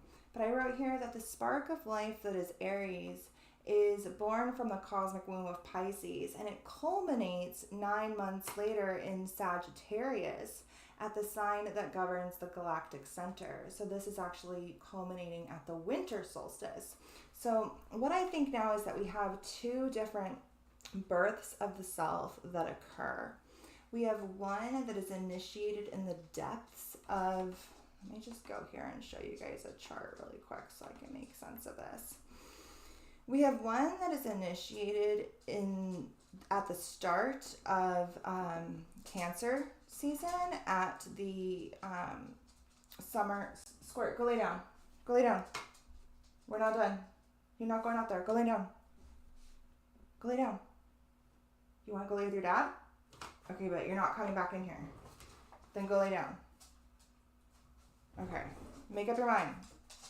Okay, so we have one that starts at the start of the summer solstice, and then 9 months of development, and it is a rebirth of the self in Aries, right? This is the spark of life that is Aries, and that is us being reborn. We also have another initiation that happens here from the cosmic womb. So this is happening from our internal self. This is associated with the gate of men. This is associated with the beehive cluster. This is where the pole star is. This is where Cancer is, and the womb space and our subconscious lunar energy, right? And from there, that ultimately births this Aries self 9 months later. That's what they said in that Babylonian star. But I think we have another one, and that is initiated here with this spark of life that is Aries, that this moon very much governs, that then culminates 9 months later at the winter solstice when our sun aligns with the galactic center. So I think we have 2. And right now we are seeding one. We are seeding this 9-month story. So we're seeding a 6-month story that's tied to this Aries moon. And then we're also seeding a 9-month story that will be that peak top of the mountain that is that Axis Mundi that I was diving so deep into in so many videos. If you don't know what I'm talking about, if you are new and you're like, what the hell is the Axis Mundi? Go back and watch the Gemini moon that on the thumbnail, it has like the galactic center like spinning around on top of a person. It's this polar pillar that sits at the top of the chart and the bottom of the chart, and it is the pole star opposite the galactic center, and it helps us to find this middle point between extremes. Hi, Alex. This middle point between extremes, because while this is a point of alchemy where we are able to unlock this galactic center and find this galactic point within the self, or this pole star of stillness within the self, these points align with our extreme polarities. They align with the solstice points. So it's either extreme darkness or extreme light, depending on what hemisphere you're in. They'll flip. So hopefully that made sense. Point is, we are birthed twice, and we see this in Christian tradition.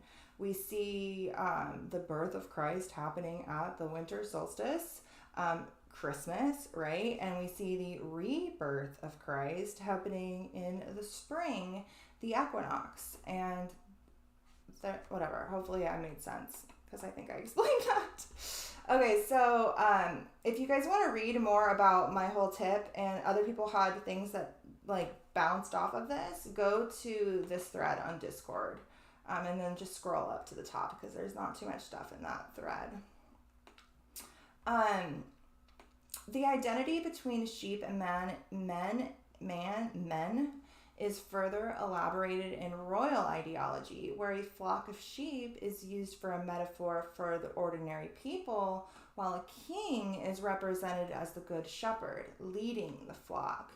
And so I guess now, especially in Aries where we stand in our sovereignty, we fight for what it is that we believe and we value, and the development of the individual, so that we are not a sheep.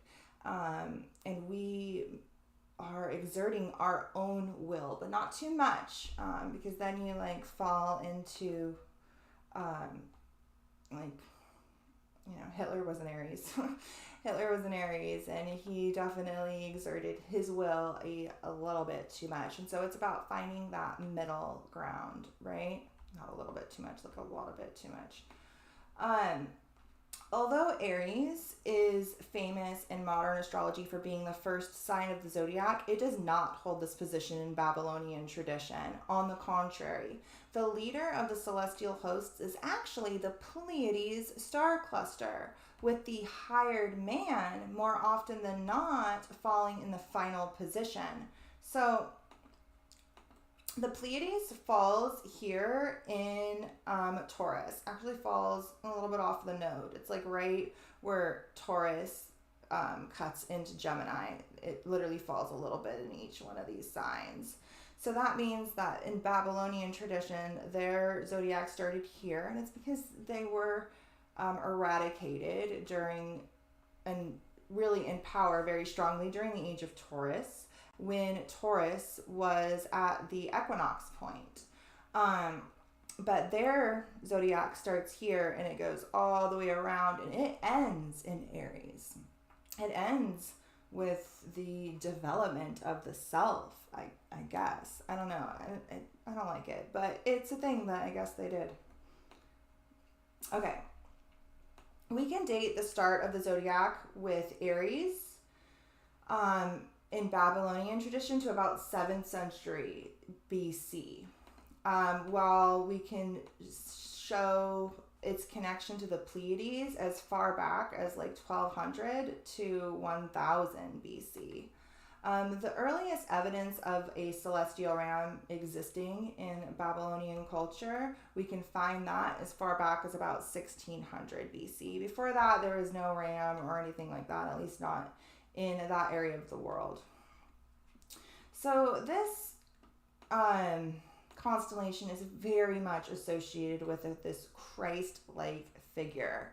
The Babylonian regent of the hired man, so like the ruler, like how Mars governs Aries, their god that governs the higher man is actually the shepherding god, which is, however the hell you say this, I have no idea, but it means the true child or the rightful son, which has strong Christian connotations as well. You could probably see this is where they got a lot of the mythology tied to Christ.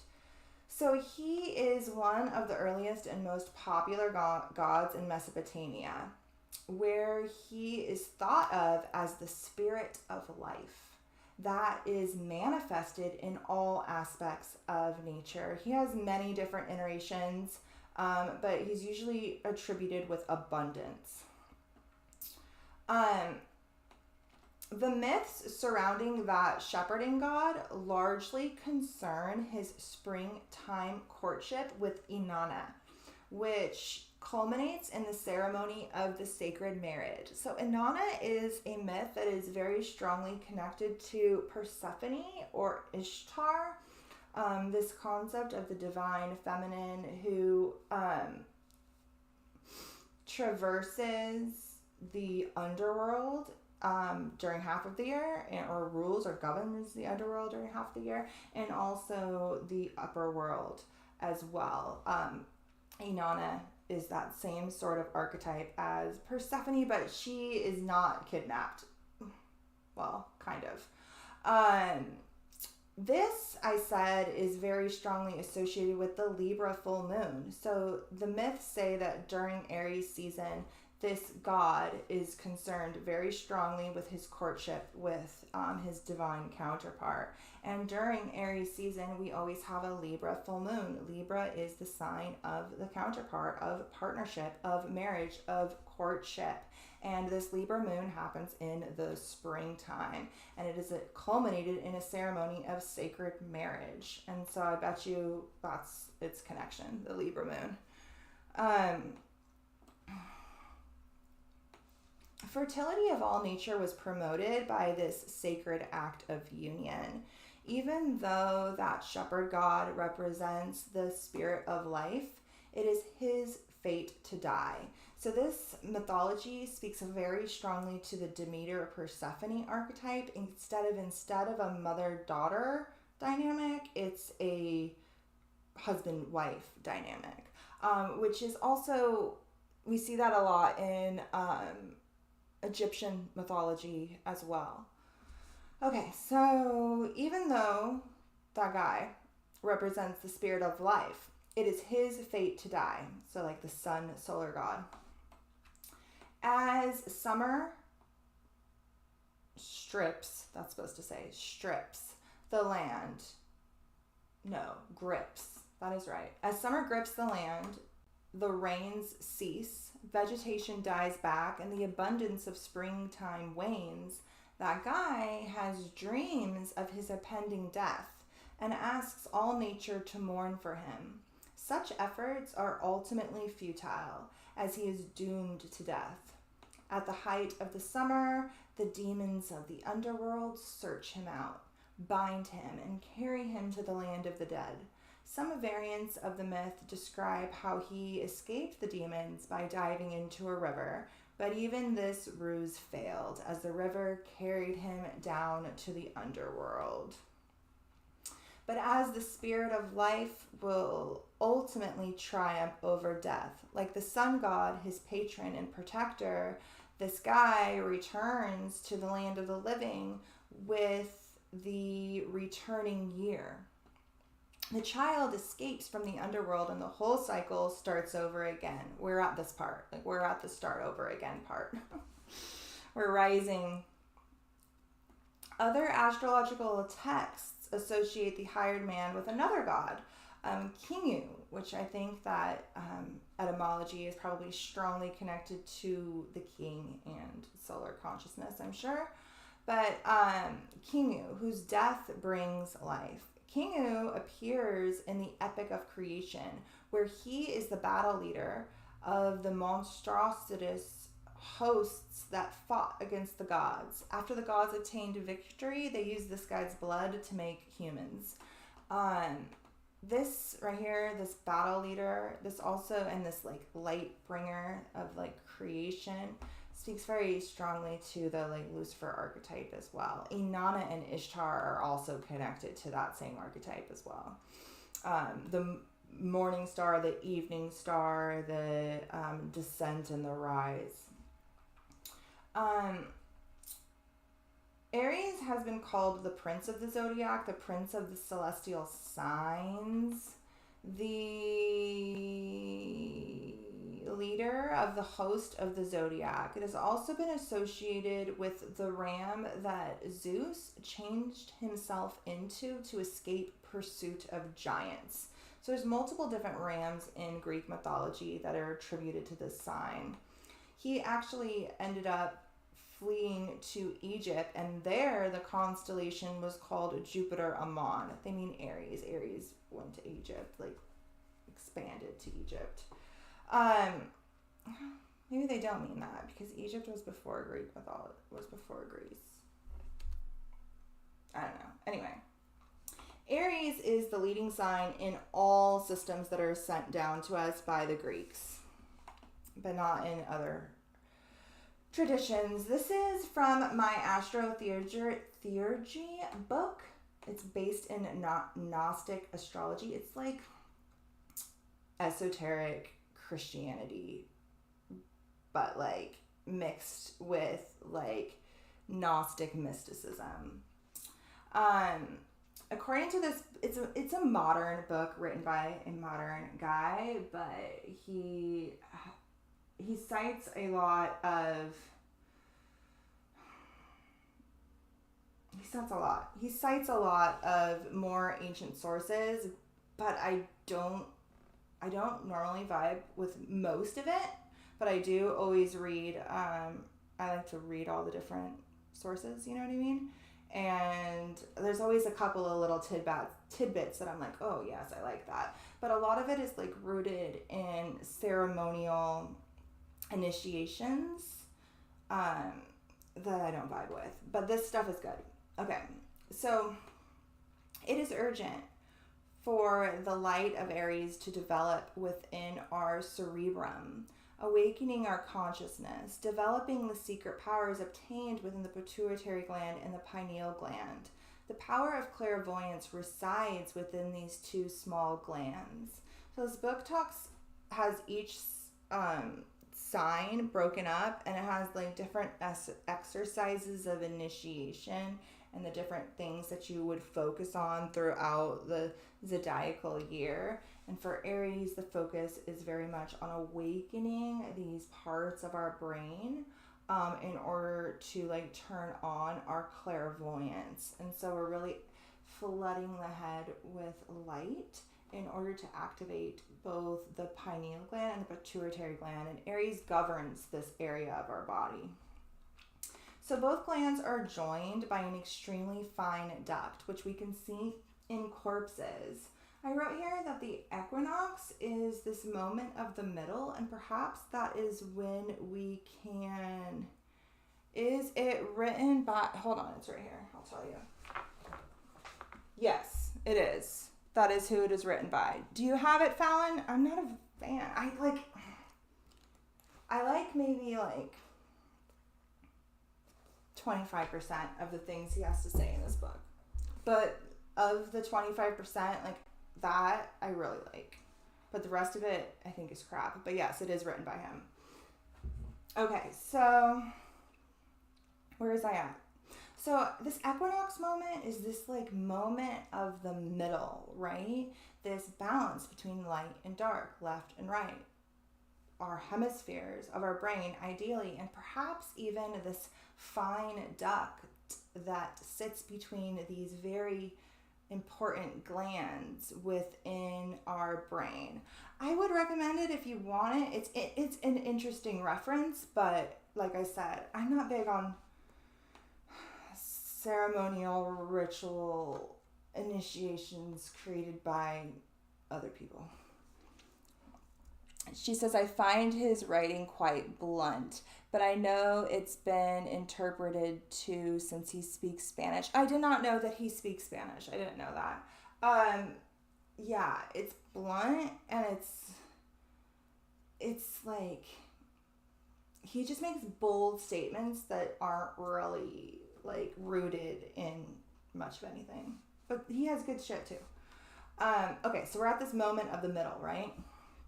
And right now, human beings can become, an Aries season, human beings can become clairvoyant when these two glands interchange their luminous auras.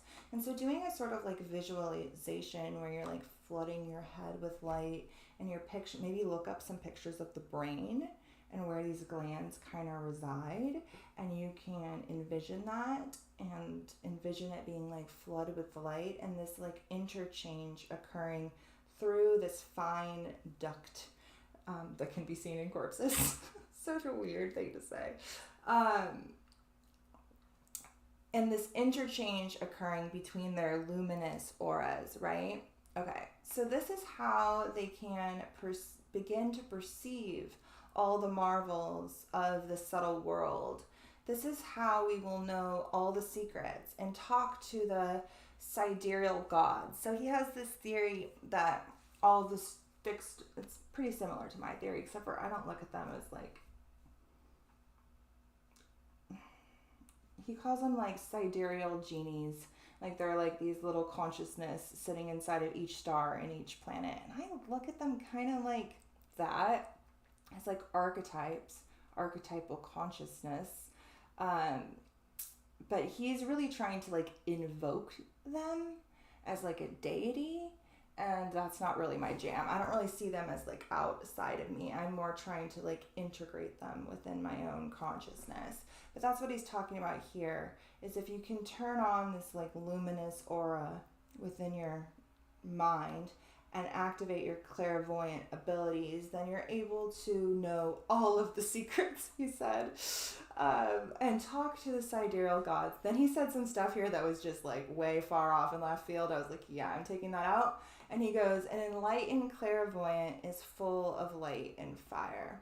And I do believe that that is true. I think that we are deeply rooted in the water elements and the water signs for our clairvoyant abilities, but to really be able to use what those water signs can tap into, we need to have this fire lit within, this torch for us to be able to traverse this seas of intuition ultimately.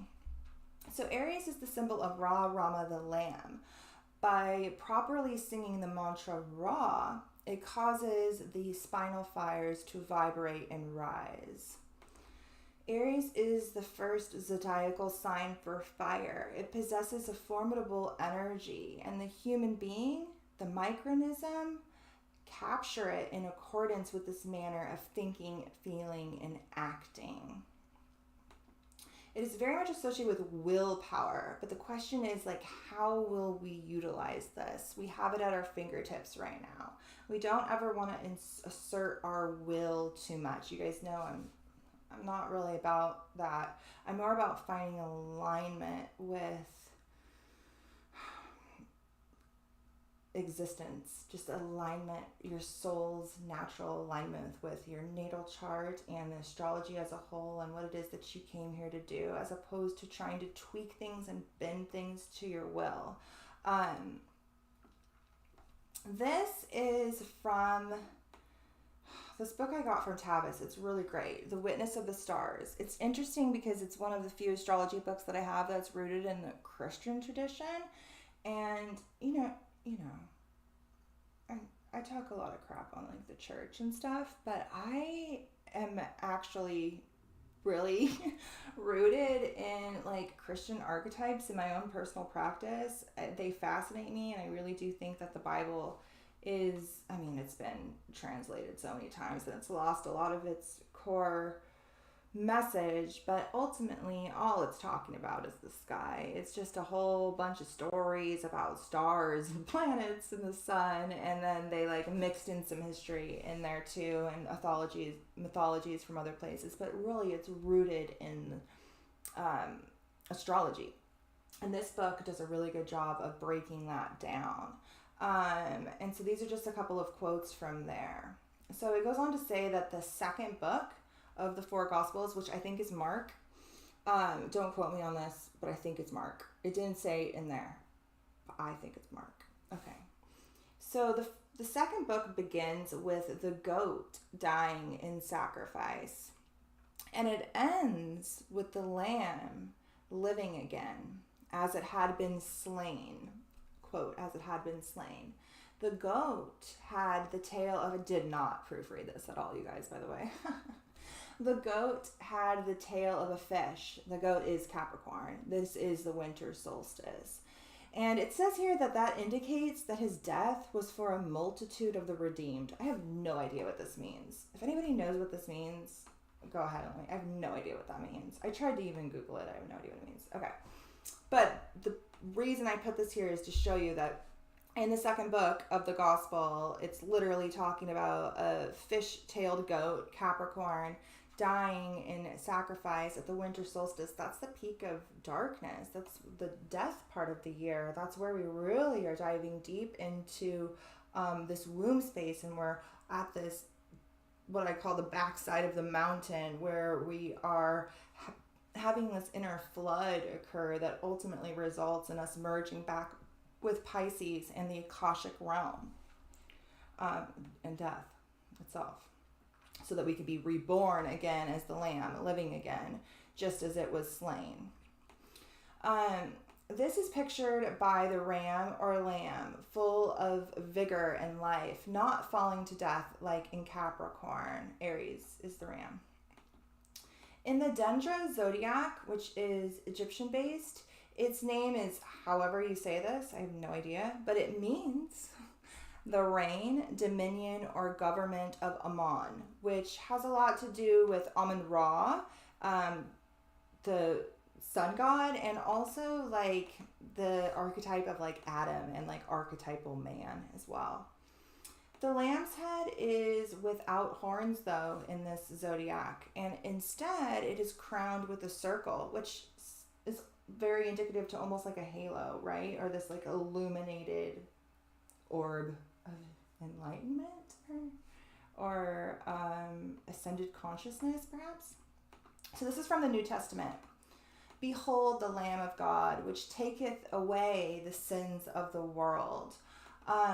When the Lamb is, or Aries, is reborn in the spring from Pisces, much like I was talking about earlier, how our identity is like obliterated down to nothing. That's why we all often have huge existential crises during Pisces season that are this big bottom moment that almost washes away everything we were in order for us to be born anew. And so every Aries season, it's almost like we get this new slate, this new story, this new cycle after a huge death and rebirth begins. And we're at that precipice right now. So the Lamb of God, slain and bruised, yet living again forevermore, singing together. Worthy is the Lamb that was slain to receive power, riches, and wisdom, and strength, and honor, and glory, and blessings. I wrote here that this moon is conjunct, this is from Revelations. I wrote here that this moon is conjunct Chiron, and that this speaks very heavily to this like slain and bruised. And yes, we're being reborn anew. We have a new cycle. We've been washed clean and we're being reborn. But ultimately, we are ideally trying to hold on to the knowledge and wisdom that these bruises and this alchemical death and rebirth has bestowed upon us. We're not doing this for power and riches, but instead for something greater. Okay, so this is one of my favorite quotes from the Bible. I love using this when Christian people are like, you're gonna go to hell. you're doing astrology, that's the devil's work. And then I love to throw this line at them. This is my favorite one. He who created the suns and stars for the signs and for the cycles ordained also the times of the seasons, and it is he who tells us that when the fullness of time have come, God set forth his son. And I think that this, when the fullness of time had come, so the whole, all the way around had come, and then we're also at this like middle path between light and darkness, so we're accessing the whole. God sent forth his son. So that's Aries, that's spring, that's that rebirth, right? This is a great one. And then also just kind of telling them, if you have Christians giving you a hard time, just telling them, like, you guys know, freaking Easter is like the most occult holiday ever. Like, Easter is always the first Sunday after the first Monday, after the first full moon, after the equinox. So it has to be the first Sunday, so the first sun day having to do with the sun, but it has to come after a Monday. So if there's no Monday before that, it'll be the next week. Monday is the moon, because the moon is that feminine counterpart that has to birth the sun even into existence. So it needs that first. And it has to be a full moon, after a full moon, and after the equinox. And that's how they find Easter. Like, that's some witchy ass shit, okay? All right. So this is from Bernadette Brady's book on fixed stars, from the chapter on Aries. She starts off that chapter with the zodiac is the ring of life, and Aries is the first spark of it, right? History shows, this is really interesting. I really liked this. Okay. History shows when the spring equinox moves into a new constellation. So this is the great year, right? The stars move 1 degree every 72 years. And right now we're in the age of Pisces. We are moving into the age of Aquarius. I think it's going to be roughly like 200 years is kind of the argument for when we're going to be moving technically into the age of Aquarius. We're on that precipice right now. And so this is that great year. History shows that when the spring equinox moves into a new constellation, a new age and a new god emerges. So I wrote here that, the age of Aquarius, that god emerging is probably going to be very strongly rooted in the archetype of Prometheus, of that inner flame of consciousness and personal enlightenment. It's going to have a lot to do with humanity as a whole, as well as technology and AI, all of which Aquarius governs. So the new god emerging is going to be both us and our personal consciousness. Prometheus, Aquarius is that ascended consciousness, and also that which humanity creates or lets in. We'll get there when we get to CERN, but AI as well. So this god is either the son of the older god, so the new god is either like born from the previous god, or it's a new concept represented by a new god, which springs forth from the collective unconscious. With the movement of the equinox from the stars of Taurus into the stars of Aries, which happened around 2000 BC, the movement was away from the sacred bull to the gods of a more Aryan nature, rooted in Aries. To the people of the Euphrates, this new god was known as that shepherd guy we talked about earlier, whose consort was Inanna. He is attributed with the only son of life, with an emphasis on the word only, much like Christ. The Israelites came forth with their god El, whose name was changed to Yahweh, which means I am that I am, which is a very Aries-rooted mantra. Aries is where we develop this new concept of the self. I am, I think, therefore I am. I am developing the I am in Aries. At the time when Moses led the Israelites out of Egypt, these gods were one god, these monotheistic concepts of Yahweh. And they used the blood of the lamb to mark and save his people from the wrath. So Aries then led into Pisces. We went from Aries, the age of Aries, into the age of Pisces. And that's where we shifted from the age of Yahweh, or this one God monotheistic concept, depending on whom you wanted to call it as. Although some of them had a consort for sure. But then we moved into the energy of Christ. And that happened at 1 AD, I guess, 0, as 2020 years ago, right when Christ was born, I guess around 0, year 0, is a rough idea of when this age started. We can't actually pinpoint them. But this is the age of mysticism. Well, first it was the age of this monotheistic religion. We had also this like savior, flood of this like outside savior, but ultimately it's rooted in personal enlightenment and inner mysticism, because as we know, Christianity is rooted in esoteric lore and ultimately the development of the self, which is ultimately all he was trying to teach you to do, if he even really existed. Okay, so Aquarius is where we're going to be moving into next, the next age.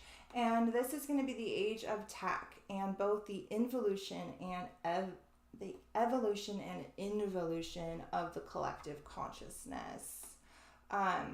Okay, so these are some archetypes. We're going to dive back into the chart right now. These are some of the archetypes that are going to be present in the chart.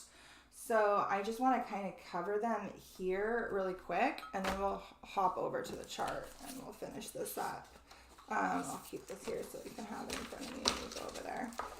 So we have a couple of interesting placements making aspects to this moon. We have a couple of things in trine and a couple of things in squares. The trines are really coming to lend aid and assistance, and the squares are really coming to bring triggers. So one of the asteroids trining this moon is the asteroid Nemo. So Nemo is interesting for a couple of different reasons. This is why I had 20,000 Leagues Under the Sea listed up above. Nemo is actually the Latin word for no one or nobody. Nemo is itself the Latin translation of the ancient Greek autos, which means nobody. It's the pseudonym that was adopted by Odysseus in Greek mythology, associated with the saying, I have no name. So like Odysseus, he went through a lot of shit, man. He went through so many trials and tribulations and so many different identities and storylines that by the time he was done with this huge freaking voyage in the seas, he's just like, I have no name. I have no real name. I have no real identity because I've been so much, right? Nemo is also associated with the character Captain Nemo, which is from the story 20,000 Leagues Under the Sea. So I have never actually read this book. I have seen multiple movies. I think there's like one from 1916, one from the 50s, and then the one I'm of course most familiar with is the one from like 97.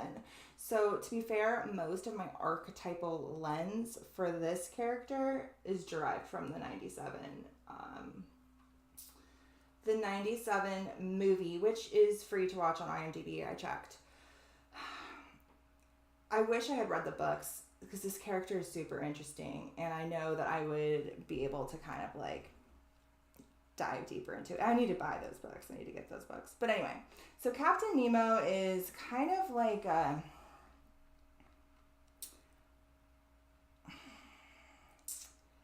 he's kind of like a mad genius that takes you on this voyage that makes you rethink completely everything, and then you rise up from the depths of the sea forever changed. So in 20,000 Leagues Under the Sea,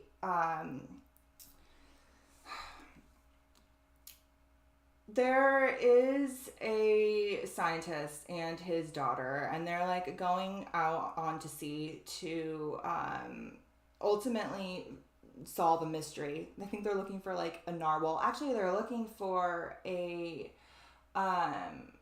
proto leviathan. So giant, ancient sea monsters, right? That are rooted in our prehistoric times that might still be alive. That's what they think they're going to find. But they don't find that. What they do find is a crazy madman on a crazy submarine, and he attacks their boat, and then they get lost at sea, but then he saves them.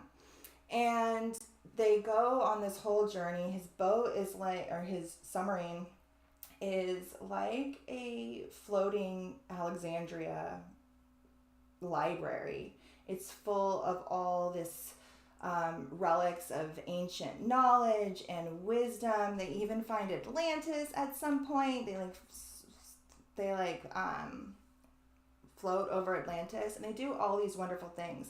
And this scientist and his daughter are actually like marine biologists. Like their focus is on this underwater reality, and their eyes are just illuminated to so many things. And there's of course a whole lot of trials and tribulations. He wants to like marry her, and she has to like not do that or whatever, but he ultimately lets them go, and they return back to the real world after literally seeing Atlantis, having access to so many hidden secrets, and this like access to the abyss where enlightenment is ultimately sparked. And that's really what this character archetype represents, is that like mad scientist, or like mad what's the word I'm looking for, like mad ferryman, I guess, that like takes you on a journey that forever changes you, which is really where we've kind of been. We are rising from 20,000 Leagues Under the Sea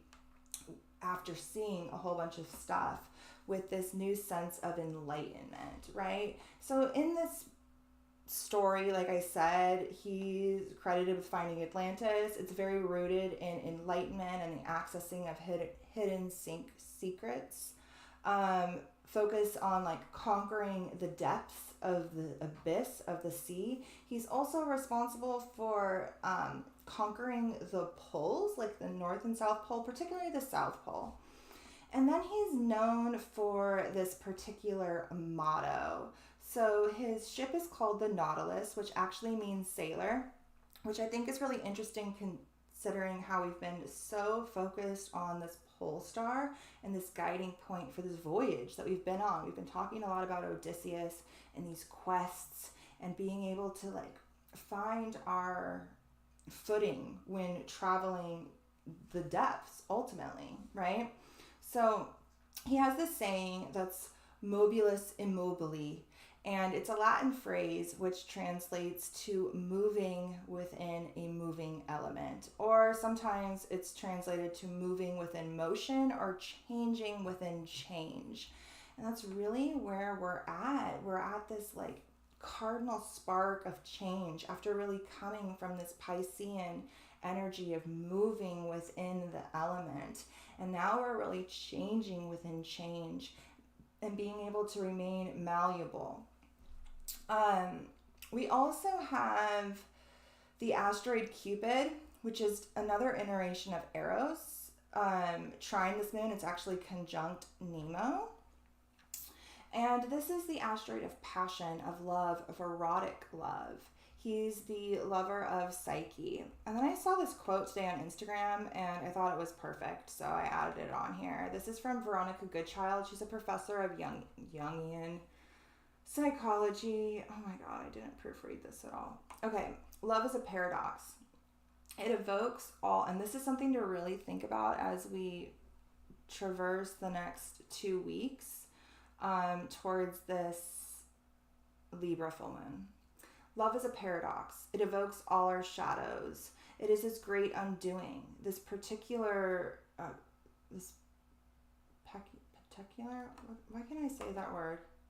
Peculiar. This peculiar darkened illumination that is part of love's great gift to us. It is perhaps this sense that Jung speaks of Eros as the divine origin of all higher consciousness.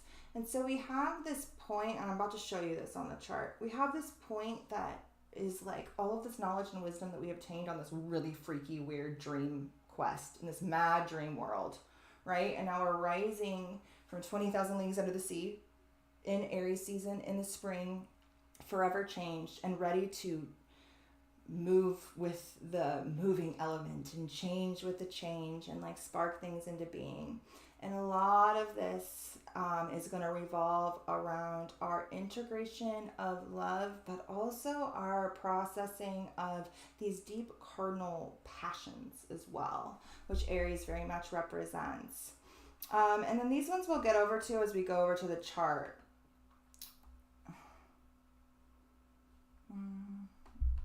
Oh yeah, I guess I'm just sharing my screen.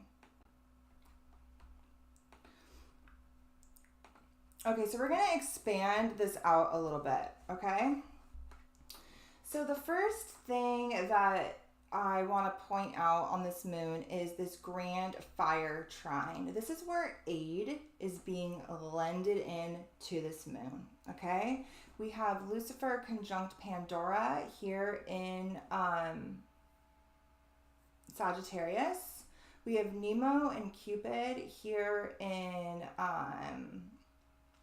Leo. And then we actually have the asteroid CERN conjunct this moon, but we'll get there in a second. I want to kind of touch on this grand fire trine as well. So aid is coming from our past quest. That's why I really tagged a lot of those videos for this past year, because really this entire zodiacal year is lending us all of the knowledge and wisdom that we need to set the proper things into motion here in Aries season if we were paying attention and we integrated all that we learned. Nemo is very much representing that. It's this concept of developing the individual while remaining fluid and tapping into the unconscious realm. Now, Captain Nemo, he doesn't, at least in that movie, there's a bunch of books. The story has multiple, the series is long. So I don't know if he does later, if he ends up like going back to the real world. But he's kind of like set on revenge. I think he's Polish. And he's like really mad at Russia or something like that. But he's really has this idea of removing him. He's similar to like a Merlin archetype where like he's removed himself from the world in order to dive deep into everything else. And he's kind of stuck, right? But the other people who jump on his submarine, go on this long excursion, and ultimately then return back to the real world after slaying pretty much a dragon, by the way, a proto-leviathan, a giant underwater kind of like stingray looking thing. But it is this story of union between a masculine and feminine character after the slaying of a dragon within the abyss and then rising back up to the real world forever changed. And so this is really showing you that like we can't do it alone. This opposite side here in Libra is really important. That which we love, which doesn't have to be another person, just things that give us the feeling of passion or love, are ultimately what are going to help us light this fire, this creative fire, because this is a fire trine, right? We're also being asked to integrate extreme polarities on both ends. So like Pandora speaks a lot to like the repressed feminine. It speaks a lot to that like original feminine sin, whether it's eating an apple or opening a box, but the releasing of all that needs to be processed, right? Pandora's box released all of the evils into the world, greed and hatred and war and famine and all of this stuff. And all of that stuff was released from Pandora's box, and she freaked out and she closed the box. And what was left in there was hope. And so we have to open this box. And so much of what this moon is here to help lend us is the confidence and the fiery initiation to take action in order to ultimately find hope and find it not just for ourselves, but for a greater cause. This is in Sagittarius. This is the sign that pushes us forward, that helps us expand our philosophical minds in order to grow. It's also conjunct the asteroid Lucifer. So Lucifer is associated with the light bringer. It's associated with this quest for knowledge or gnosis, but this is knowledge that has to be paired with feminine wisdom. Otherwise, it is polarized in its extreme and it is delusional. Too much light blinds. And so this Lucifer aspect is asking us to integrate these more repressed feminine aspect as well. Both of these things together. Both of these. Squirt, you need to lay down. You're distracting me so much. Come on, lay down. Thank you. I forgot what I was saying. Okay, anyway, these are both extremities. Lucifer's extreme masculine light consciousness of knowledge. And Pandora has a lot to do, not so much with like feminine wisdom, which is the counterpart to Lucifer, but all that is pushed under the rug and hidden and repressed, which is often associated with the feminine, because that is where our subconscious and our unconscious and all of the compartments to put all that stuff is, right? And so this is part of where the lending is coming. One, all of the things that have been let out of the box. A lot of these is stuff that Chiron, the wounded healer, is trying to work through with the goal of ultimately finding the hope at the bottom, right? Hope was at the bottom, shoved underneath all of the shit. Like we couldn't even get there without first addressing all of the stuff to begin with. And Lucifer helps us to see it. Lucifer, I know in nowadays, there's Luciferians that love to like invoke this deity and perpetuate it in its extremities as the one all be all, right? That's obviously not good in any case. But it is an aspect that we have to integrate. And I know in the spiritual realm, it's a doozy. It's a doozy. It's a hard one, right? But all it represents is this light of consciousness. It's that flame that is also associated with Prometheus. But it's that flame that both illuminates our consciousness in order for us to obtain enlightenment, but it's also the flame that we could like burn ourselves with, right? Prometheus gives us the knowledge in order to create and become like gods. And so does Lucifer. And so that is indicative of technological advancements or anything that our human minds can think up, including things like CERN. The asteroid CERN, if you guys have been following along with my stories on Instagram, you've probably seen some of this. If you haven't, there's a story thread called Far Out Astrology that I recommend checking out, where I've been diving into this like CERN asteroid. But I'm not sure if you guys are aware, but CERN has been turned back on. It was actually turned on the first week of February, and we are in the midst of a boot up right now that culminates in May. CERN is ran by occultists. They've had so many rituals literally right outside. They've had an entire tarot deck channeled by an occultist who lived there for a year. It was rooted in Ada Lovelace's work. It's an occult organization.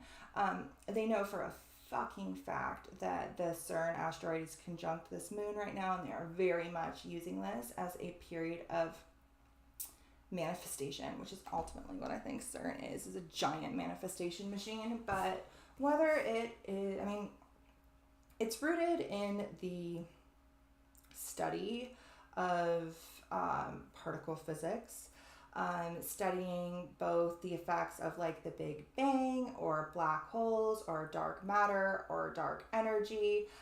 It's rooted in quantum computing and AI, and they're ultimately, this is their own words, like ultimately trying to break through into other dimensions and parallel realities and all such things. Okay, yeah, you need to go, Squirt. You're driving me nuts. Come here. Okay. And so I know that they are definitely going to be accessing this. So I wrote here, every action has an equal and opposite reaction. So if they have some sort of nefarious ritual occurring right now during this time through their machine and this astrological configuration, that means that there is an equal and opposite reaction occurring as well. So that means that there is in the ethers somewhere, if there's a nefarious ritual occurring, there has to be a sort of like reverberation of the opposite of that. So this is very focused on destruction. They are literally propelling particles at each other in order to obliterate them into smithereens, and I hopefully create other particles or understand physics in deeper ways. I can barely understand what it is they do there. I have no idea. It's some far out shit. But what I do understand is that I think that it affects our collective consciousness. And I think that if we are aware of this, we can kind of, like I wrote on the thumbnail, diffuse the bomb and redirect the blast. So knowing that this is happening currently, right now, tied to this moon, maybe throw one of your intentions or manifestations on your little list around the like protection of yourself and the collective when it comes to anything not of our highest good. You don't want to use this energy to manifest necessarily because, I mean, I don't know where it originated or what it's plugged into, but you can redirect this equal and opposite reaction into something that is of humanity's higher good. And you can do that just through intention by writing it on your list, you know what I mean? And what it is that you want for our collective future when it comes to this creative spark of fire that is ultimately being lit right now between all of these points. So take a moment to kind of think about where you would want to redirect this huge collective manifestation that they are kind of taking part in the ethers. They're playing God right now. So diffusing it, protecting yourself from it, casting a sort of like protection auric field bubble or whatever it may be, and using this moon to do it when both the luminaries are aligned with both the planet of wounds, which this is very much triggering our deep Atlantean wounds ultimately, and Mercury. They're all aligned with this point. So it's like we have manifestation power too. Okay, so do we talk about these? Okay, yes. Grand Fire Trine. All of these points are lending aid to this. The asteroid CERN is lending aid to this moon. It's working with it. So is the asteroid Lucifer and Pandora. A box is opened. A box to knowledge. Knowledge of fire and destruction that we're probably not prepared for, but that we have to work through in order to work through past wounds. And so finding your place within this, and the knowledge that we obtained on our quest and this love of other people are all ultimately lending aid. Okay. So, what time is that, you guys? We're almost done. Okay, 11:30. Eddie's probably like, you're talking for so long. Yeah, well, I can't do it any other way. Okay. So, the trine is lending aid, but then we have triggers coming from other points, right? So the first one we look at is what's its opposite this? And opposite this Aries moon, we have the asteroid Hera. So this is Zeus's counterpart. This is Zeus's wife. In Greek mythology, she is attributed with Zeus's sister. She's a sister wife. And his counterpart as the queen of heaven. She, in Roman tradition, she's attributed with Juno, and the Romans look at her a lot better. They look at her as more of like a loving, caring, nurturing counterpart to the godhead, right?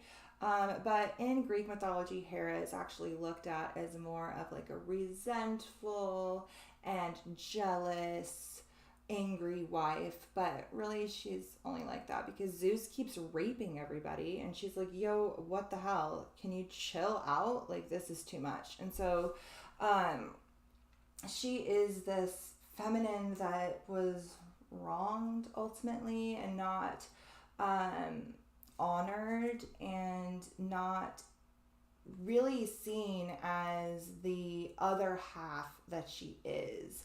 And she is attributed with marriage and partnership, and so is Juno, her Roman counterpart. And so this sits opposite this Aries moon. And so while we are so developing the self right now, sitting opposite is the partner, right? And so it is asking this to not be forgotten and needing to be integrated as we move forward. So the trigger is coming from the other half. Our other partner is a triggering aspect, and asking to find some sort of balance, middle ground. We also have this moon sitting square the star Sirius, which is another representation of this divine mother, just associated more so with Isis in Egyptian mythology, but it's associated with initiation. So I have notes here somewhere. I'm just saying notes here. Sirius is the star of initiation in many occult orders, and in many mystery school teachings. Sirius is the star of initiation. It's the brightest star in the night sky. It's the next star out from our sun that really starts to initiate us into the fixed star realm and this vast cosmic consciousness that sits beyond our solar consciousness, which is ultimately Isis's son. It's Horus, right? So this is the divine mother that's plugged more into those cosmic waters, which Hera represents as well, as she represents the queen of heaven, that like a cosmic cow we talked about before, if you guys remember. And then we also have another trigger coming from this goddess, which I have no idea how to say that. I'm not even going to try. You guys can look at the word. It's this, okay? But what it is the goddess of chance and fortune and like fate. And so some of the triggers coming right now are really being triggered by like good luck and good fortune is sitting at a square to this moon.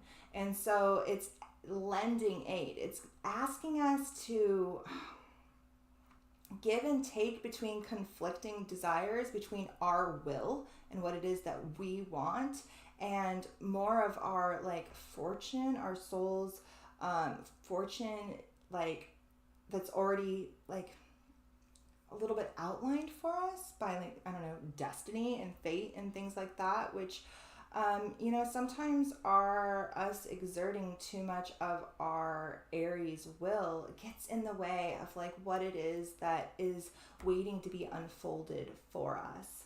So this is where we're experiencing some of these triggers. I'd also say that this opposition, Mercury is still opposite the supergalactic center, which falls here at 2 degrees. It's off by like kind of wide orb for the moon, but Mercury is in there. And so it's also being triggered by that super galactic source of consciousness, which is very rooted in the beginnings of our universe. It's said to have been one of the first stars to originate after the Big Bang. It holds together our vast cosmic mind, and it's plugged into the other side and something well beyond. And so the triggers are coming from that as well. Okay.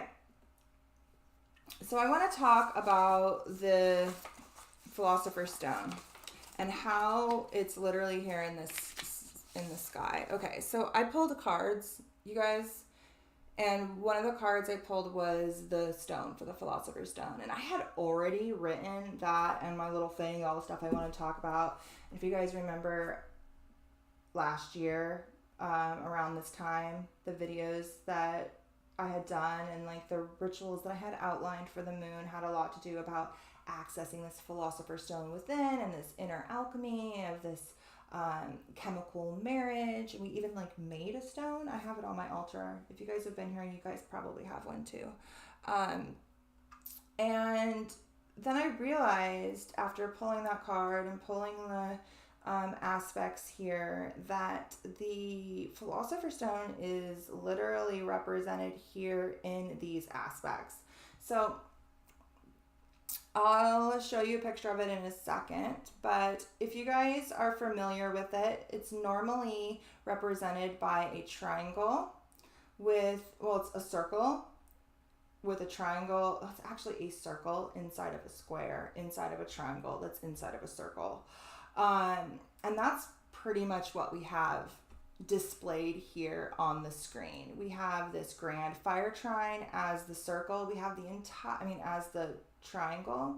We have the entire zodiac as the outside circle, this square as the square, and the earth in the middle as the earth. So as you can see here, this is the depiction of the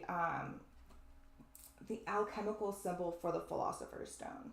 I did a whole video on this last year. It's one of the things linked if you guys want to dive deeper into the concept of the Philosopher's Stone, but really it's this inner alchemy and obtaining ultimately the same thing as the Axis Mundi or whatever it may be, but this like on switch, right?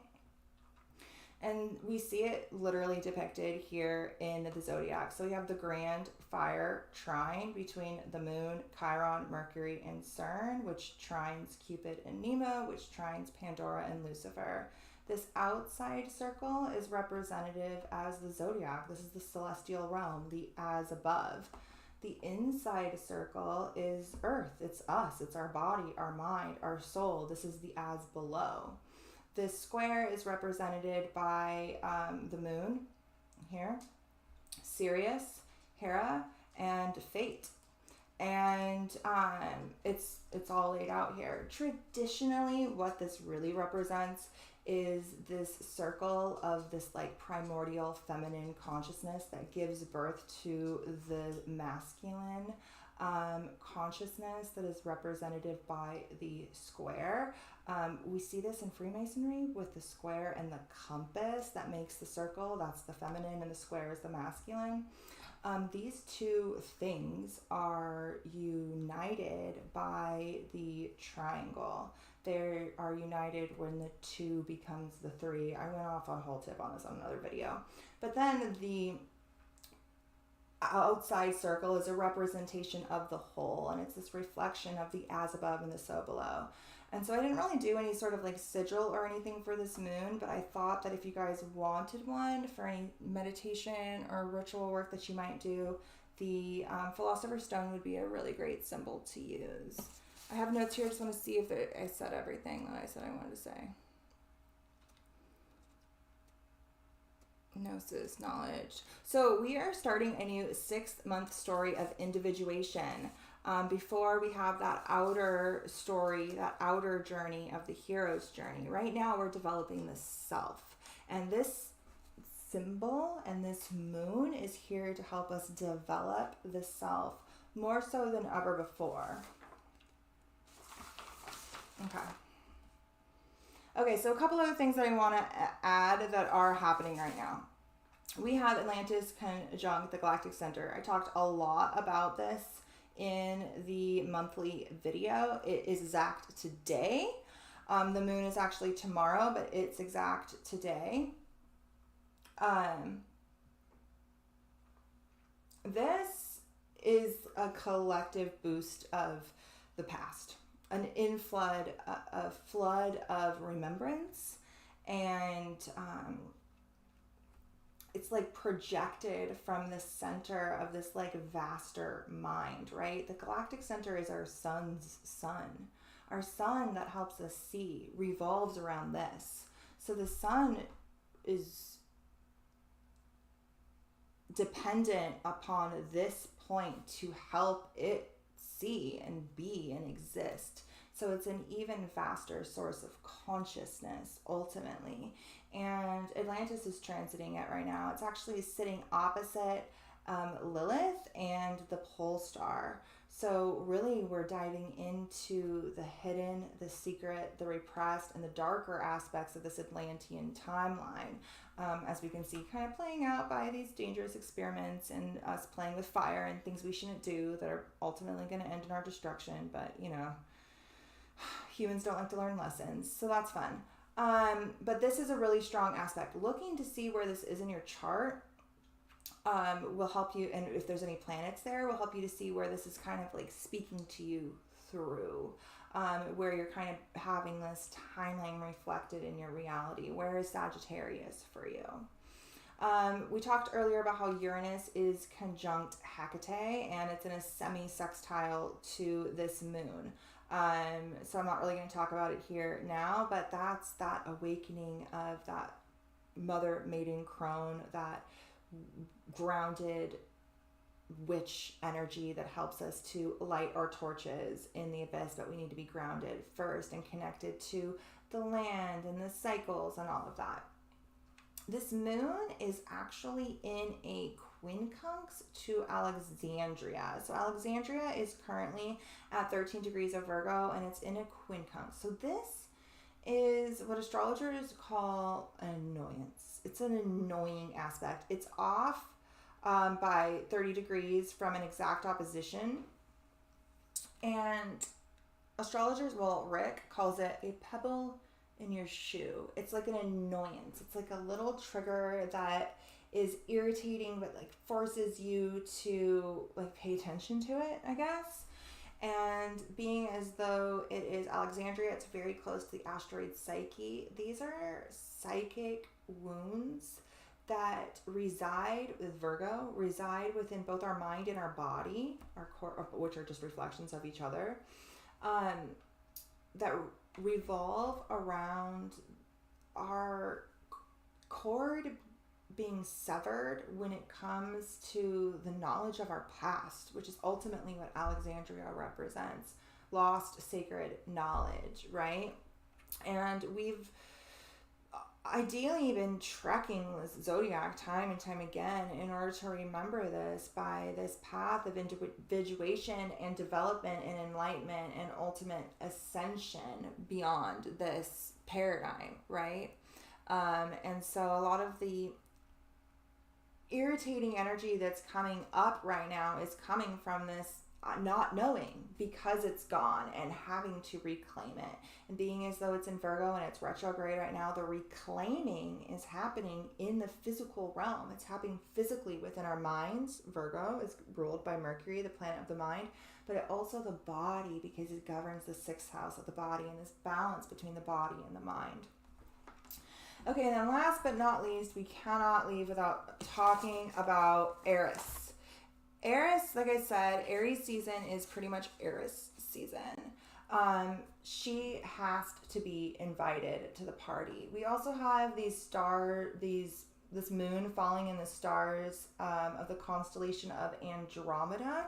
So again, it's this connection to the feminine and the partner. Andromeda is very much rooted in the healing of ancestral wounds and generational karma through the assistance of like a divine mirror, divine counterpart that helps you to like break these chains that bind you. Now this can happen in the real world as a reflection of an actual physical person, but more often than not this is happening within as our inner masculine being awakened in order to traverse the depths and light a light for the feminine, breaking her, which is all happening within you, breaking her free from said chains.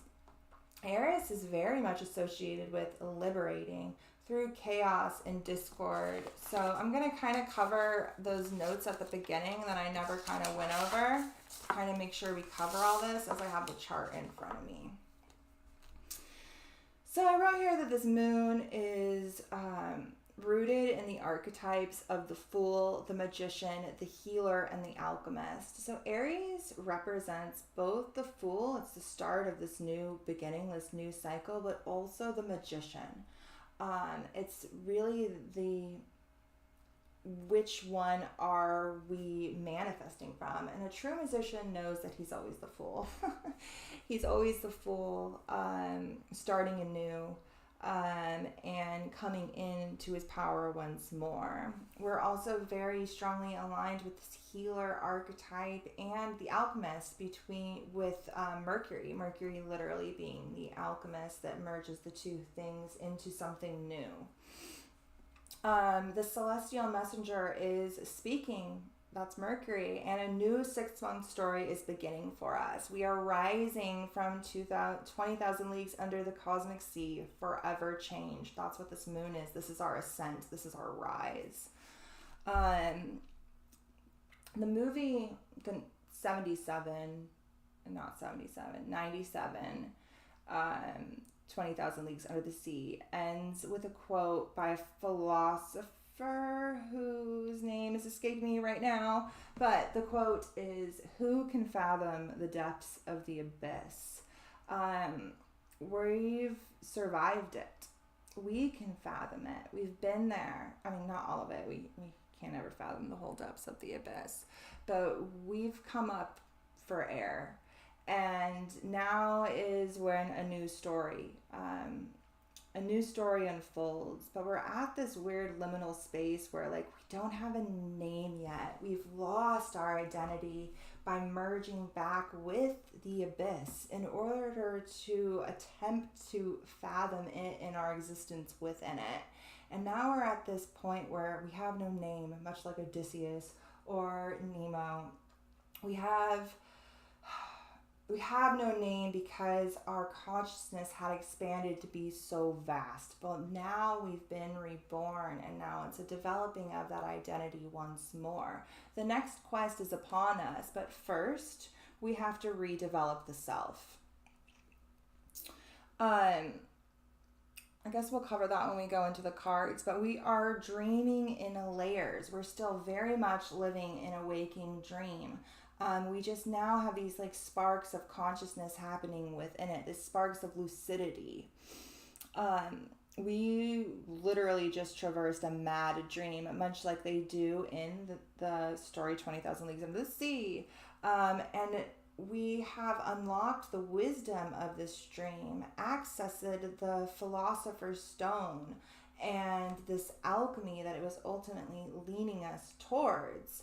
And now we are here to spark a new life on the other side. We're on the other side of some huge, not because of like reptilian aliens, although I'm sure their archetype would be all up in here too, although they're usually attributed with stars over here, but whatever. I guess actually Psyche is right on top of the main star, Alpha Draconis, right now. So that psychic wound is really plugged into the dragon, actually. But I say reptilian because this is Aries, and this is our reptilian consciousness. It's our primal consciousness, it's our base level consciousness. And so it's these deep animalistic wounds of war in both creation and destruction. like I said, we have the CERN experiment happening right now, and it's very much rooted in this Atlantean echo. And so if you're feeling like such deja vu and also feeling like there's literally nothing you can do to stop what's coming, like you're not alone. This is where you need to develop yourself, what it is that you value, and how we protect ourselves moving forward, which is ultimately what we're going to be navigating here. Much of what many of us kind of hoped we could stop, we can't stop. People want this new world order. A lot of people really want what's coming, and really our job is to figure out how to navigate it. Instead of fighting against it, much like mobilis immobili, moving within a moving element, changing within change. We have to move with, adapt, and become malleable. Take action in order to protect ourselves and that we love as things happen all around us. Aries and the cardinal signs work the best in chaos. Like they literally thrive and make the best decisions when shit is popping off. We're not really good. I have a lot of cardinal energy. We're not really good at making decisions or taking action when things are chill, because I guess it's my Libra placements that like think too much about like, well, this and this and this, and like trying to find the perfect thing in the middle. But those same Libra placements, when shit is popping off, it always makes the right decisions, quick and fast and to the point. And this cardinal energy is there right now. So if you're being called to do things, do them. Okay. We talked about diffusing the bomb and redirecting the blast. Okay, so we have to invite Aries to the table. This is an ancient lesson that like humans still haven't learned, okay? Aries is right here at 24 degrees. It's actually almost conjunct the black hole at the center of the Andromeda galaxy. I wrote here this is an ancient lesson. We have to welcome the inevitable chaos to the table. So I was watching this Netflix series called The Fall of Troy. It's like based on like Greek myths rooted in Homer, the Iliad and Odyssey, but like not very well. Like they got the mythology so wrong. And what I think is hilarious is they literally left Eris out of the mythology, which is the whole reason for the fucking fall of Troy to begin with. Because Eris, chaos, wasn't invited to the party. She wasn't invited to a wedding. Every other god and goddess was invited, but Eris, the goddess of discord and chaos, wasn't invited. So when chaos isn't invited, it manifests on its own. And so she wrote on a golden apple to the fairest of them all. She threw it in the wedding, and all of the goddesses fought over it. Because of them fighting over it and what ensued after that, really it was them, instead of admitting all of them together, our representation of the divine feminine, right? One wanted to be the best, be the fairest of them all. And so it was really the God's own shadows and polarizations and extremities, not the right word, but whatever, that ultimately led to the fall of Troy. But in this depiction, they pretty much presented it more like a test of Paris and blamed it way, way, way more so on humans than the gods had absolutely no part in it other than presenting the apple to Paris. It was all messed up. So anyway, point being, they forgot Eris once again, which is exactly what happened in the mythology. In this story, they leave Eris completely out of the tale. And I'm like, did you guys not listen to begin with?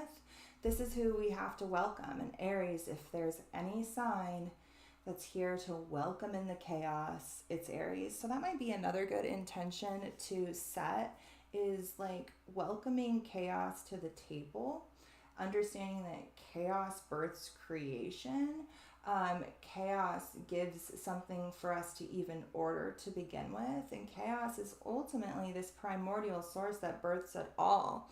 And so welcoming it to the table gives it a place. It gives it a place to manifest. Instead of something to battle against, it ultimately becomes an ally. And so this might be a really great moon to make Aries your ally instead of your adversary. I like chaos. I get bored if things are too freaking not boring. Anyway, we talked about the archetypal triples. Okay, so I think we're done. Okay, so we're going to go into these cards, and then we're going to call it a night. I knew this one was going to be long, but also, like, I can't not do long, so it's just what we do now. So I rolled a couple of those esoteric dice that I made to kind of see, like, okay, what is extra important, okay? That maybe I didn't lean into too much.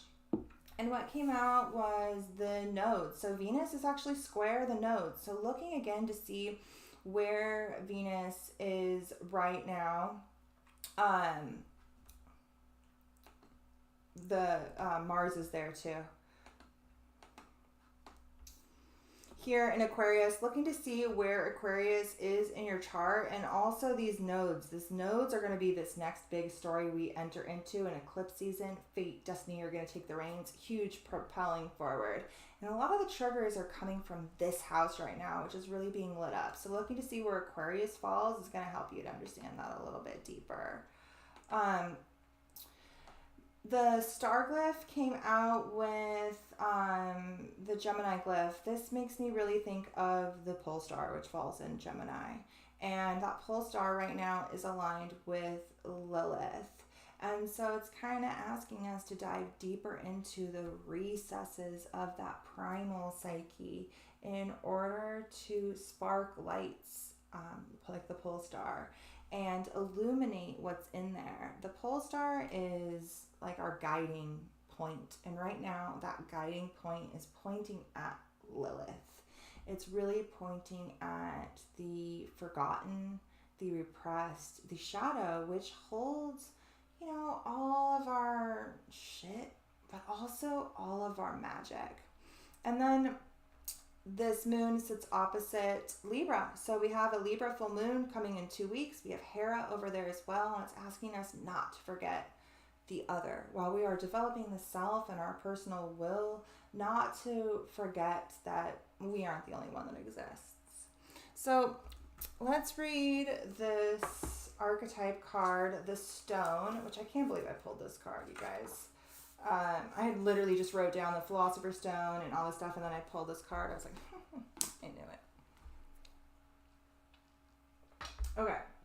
The stone. The eternal. The anchor. Like that pillar, that polar pillar that anchors us in, that axis mundi that gives us this like middle pillar between extremes, right? The anchor, the rock. As an archetypal object, the stone holds psychic and literal weight. Its energy is one of permanence and reliability. The stone's ability to transform is nearly imperceptible to us. Imperceptible to... I have no idea what that word is. But it has a deep ability to transform. Imperceptible. We can't perceive it. Imperceptible. There we go.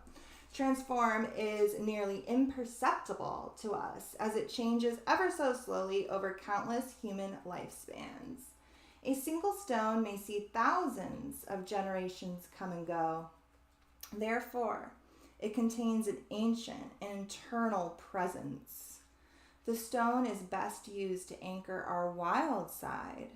So no matter how far we roam, we can always find our way back to the center. The stone tethers us to earth, helping us ground and connect us to stillness, quiet, and peace. When this card appears, it is likely that the stone is a remedy for what ails us, humble and easily unnoticed.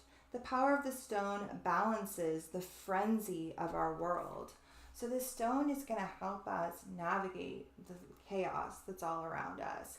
That polar pillar, that axis mundi, that pole star, that galactic center, whatever the freaking metaphor it is you're using for the center point, helps us to remain centered while in the chaos. We are the eye of the hurricane. We are the center of it all, right? Okay, that's about another card. Okay, in the Jewish mourning traditions, stones are left at graves rather than flowers. Sit with this vision for a moment and see what unfolds. When this archetype is evolved, it is steadfast, loyal, committed, and present. But when it's in its lower archetype, it is weighted down, holding back, and cold.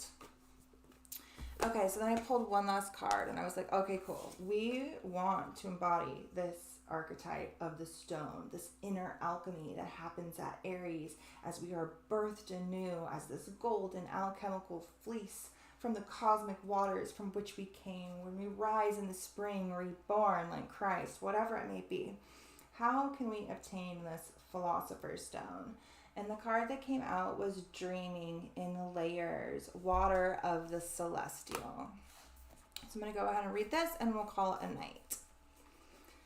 Water of Celestial. As the flowing feeling of life ascends into the celestial realms, it reveals the many layers of interpretation, the endless celestial realms within. We continue to go back over and over and over again, and there's constantly many layers of interpretation. Meditation. Altered states of awareness, guidance, and understanding. This card is a recognition that we exist on many layers of experience, and by tuning into them, seeking to find a means of helping the layers relate, we come to find a deeper wholeness and healing. Closing my eyes opens my vision to far-reaching imaginal realms of endless possibilities. Learning to explore and relate to these many other states of being informs my life in ways that may, at first, seem easy to dismiss, yet contain irrefutable keys to unlocking my potential. Inquiry. What are my dreams, visions, fantasies helping me to see about my life right now? I think this is really speaking very much to this approaching Jupiter-Neptune conjunction that is the underlying energy for this entire year. Our dreams, our visions, this clairvoyant, mystic influx of energy is speaking so strongly to us right now and are really building up to their conjunction next month in April on the 12th. I love how this here looks very much like our moon. We have the sun and moon conjunct, this vast fixed star realm, and we have ourselves here. This is us, Aries, this new identity that is being born by this conjunction of polarities backed up by this vast archetypal landscape and birthed here in the earth plane, ultimately. All right, guys, that's all I got for you. So I know you guys know I'm like writing a book. I'm writing like a bunch of books. I have like a whole bunch of ideas for books in my mind. But the one I'm working on right now is what all of these PDFs that I'm making for all of these moons are for. And so with this Aries moon, which is in my 8th house of the occult and astrology and the hidden and the mysteries, I am going to start my book. I actually am going to spend the next 6 months diving very deeply, continuing to make these PDFs. These are so long. What is happening here? That's weird. Okay. Continuing to make these PDFs. And then 6 months from now, when we reach the Aries full moon, I'm going to start writing chapters on every full moon at that like illumination point. And I think I need the next 6 months because I have PDFs for about like in-depth PDFs for like the past 6 months. So I need another 6 months. But anyway, that is what I am initiating with this moon, this big Aries spark of creativity. Comment below. Comment below what it is that you're manifesting, what it is that you're birthing, and we'll help lend our manifestation abilities to it as well. But thank you for being here with me, you guys. I adore you. I have no idea when we're going to meet next month. I haven't done any of the scheduling, but we'll meet next month for our moons. Also, we're going to do a new book reading over on YouTube. I don't know what yet. I got a whole order from Tavis today, and I'm going to have to go through there. I think I want to read this one novel. I'm not sure. I have to think about it. But we're going to read something. It's going to be good. But I have been thinking about it. So it's kind of... So I noticed there were a couple things I liked about reading on YouTube, and there were a couple things I didn't like. What I liked is I finished that book in like 2 nights. Super focused. Just sat there, read straight for like 2 hours, and then read straight for 2 hours, and like finished a book. And it was like, oh, I like this, because when I'm left to my own devices and I'm not reading live on the internet, I'm like off a whole bunch of places. Everything sends me in a whole bunch of places, which is good and not good. What I noticed is when I read on my own, I pause, I ponder, I think. When I'm reading on the internet, I'm not doing that. I'm more reading. And so I did, after, have a chance to like sit there with the book and think about it. And so now I have a bunch of stuff that I want to say about the last story we read.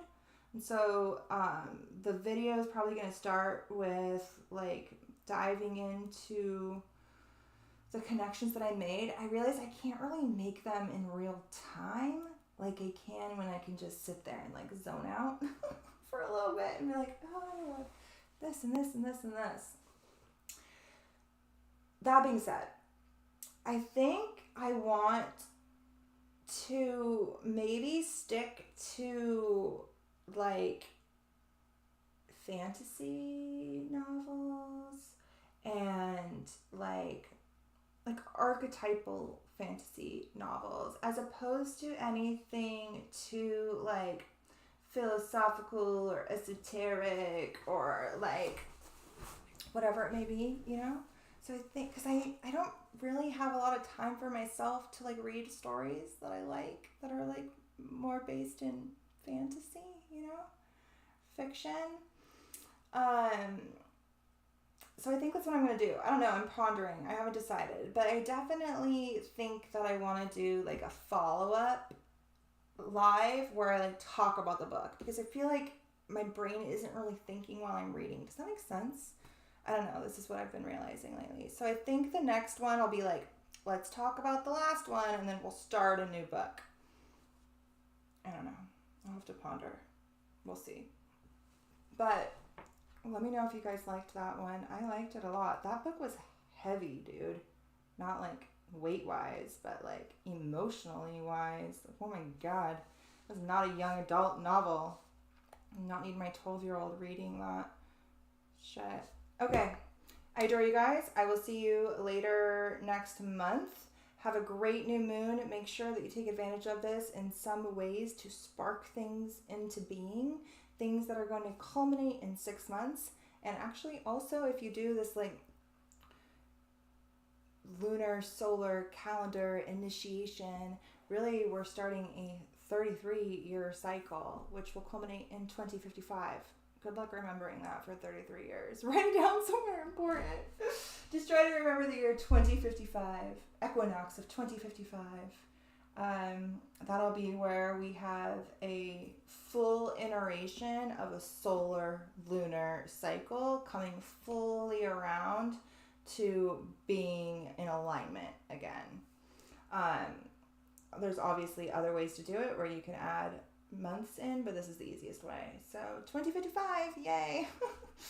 All right, guys, have a great night.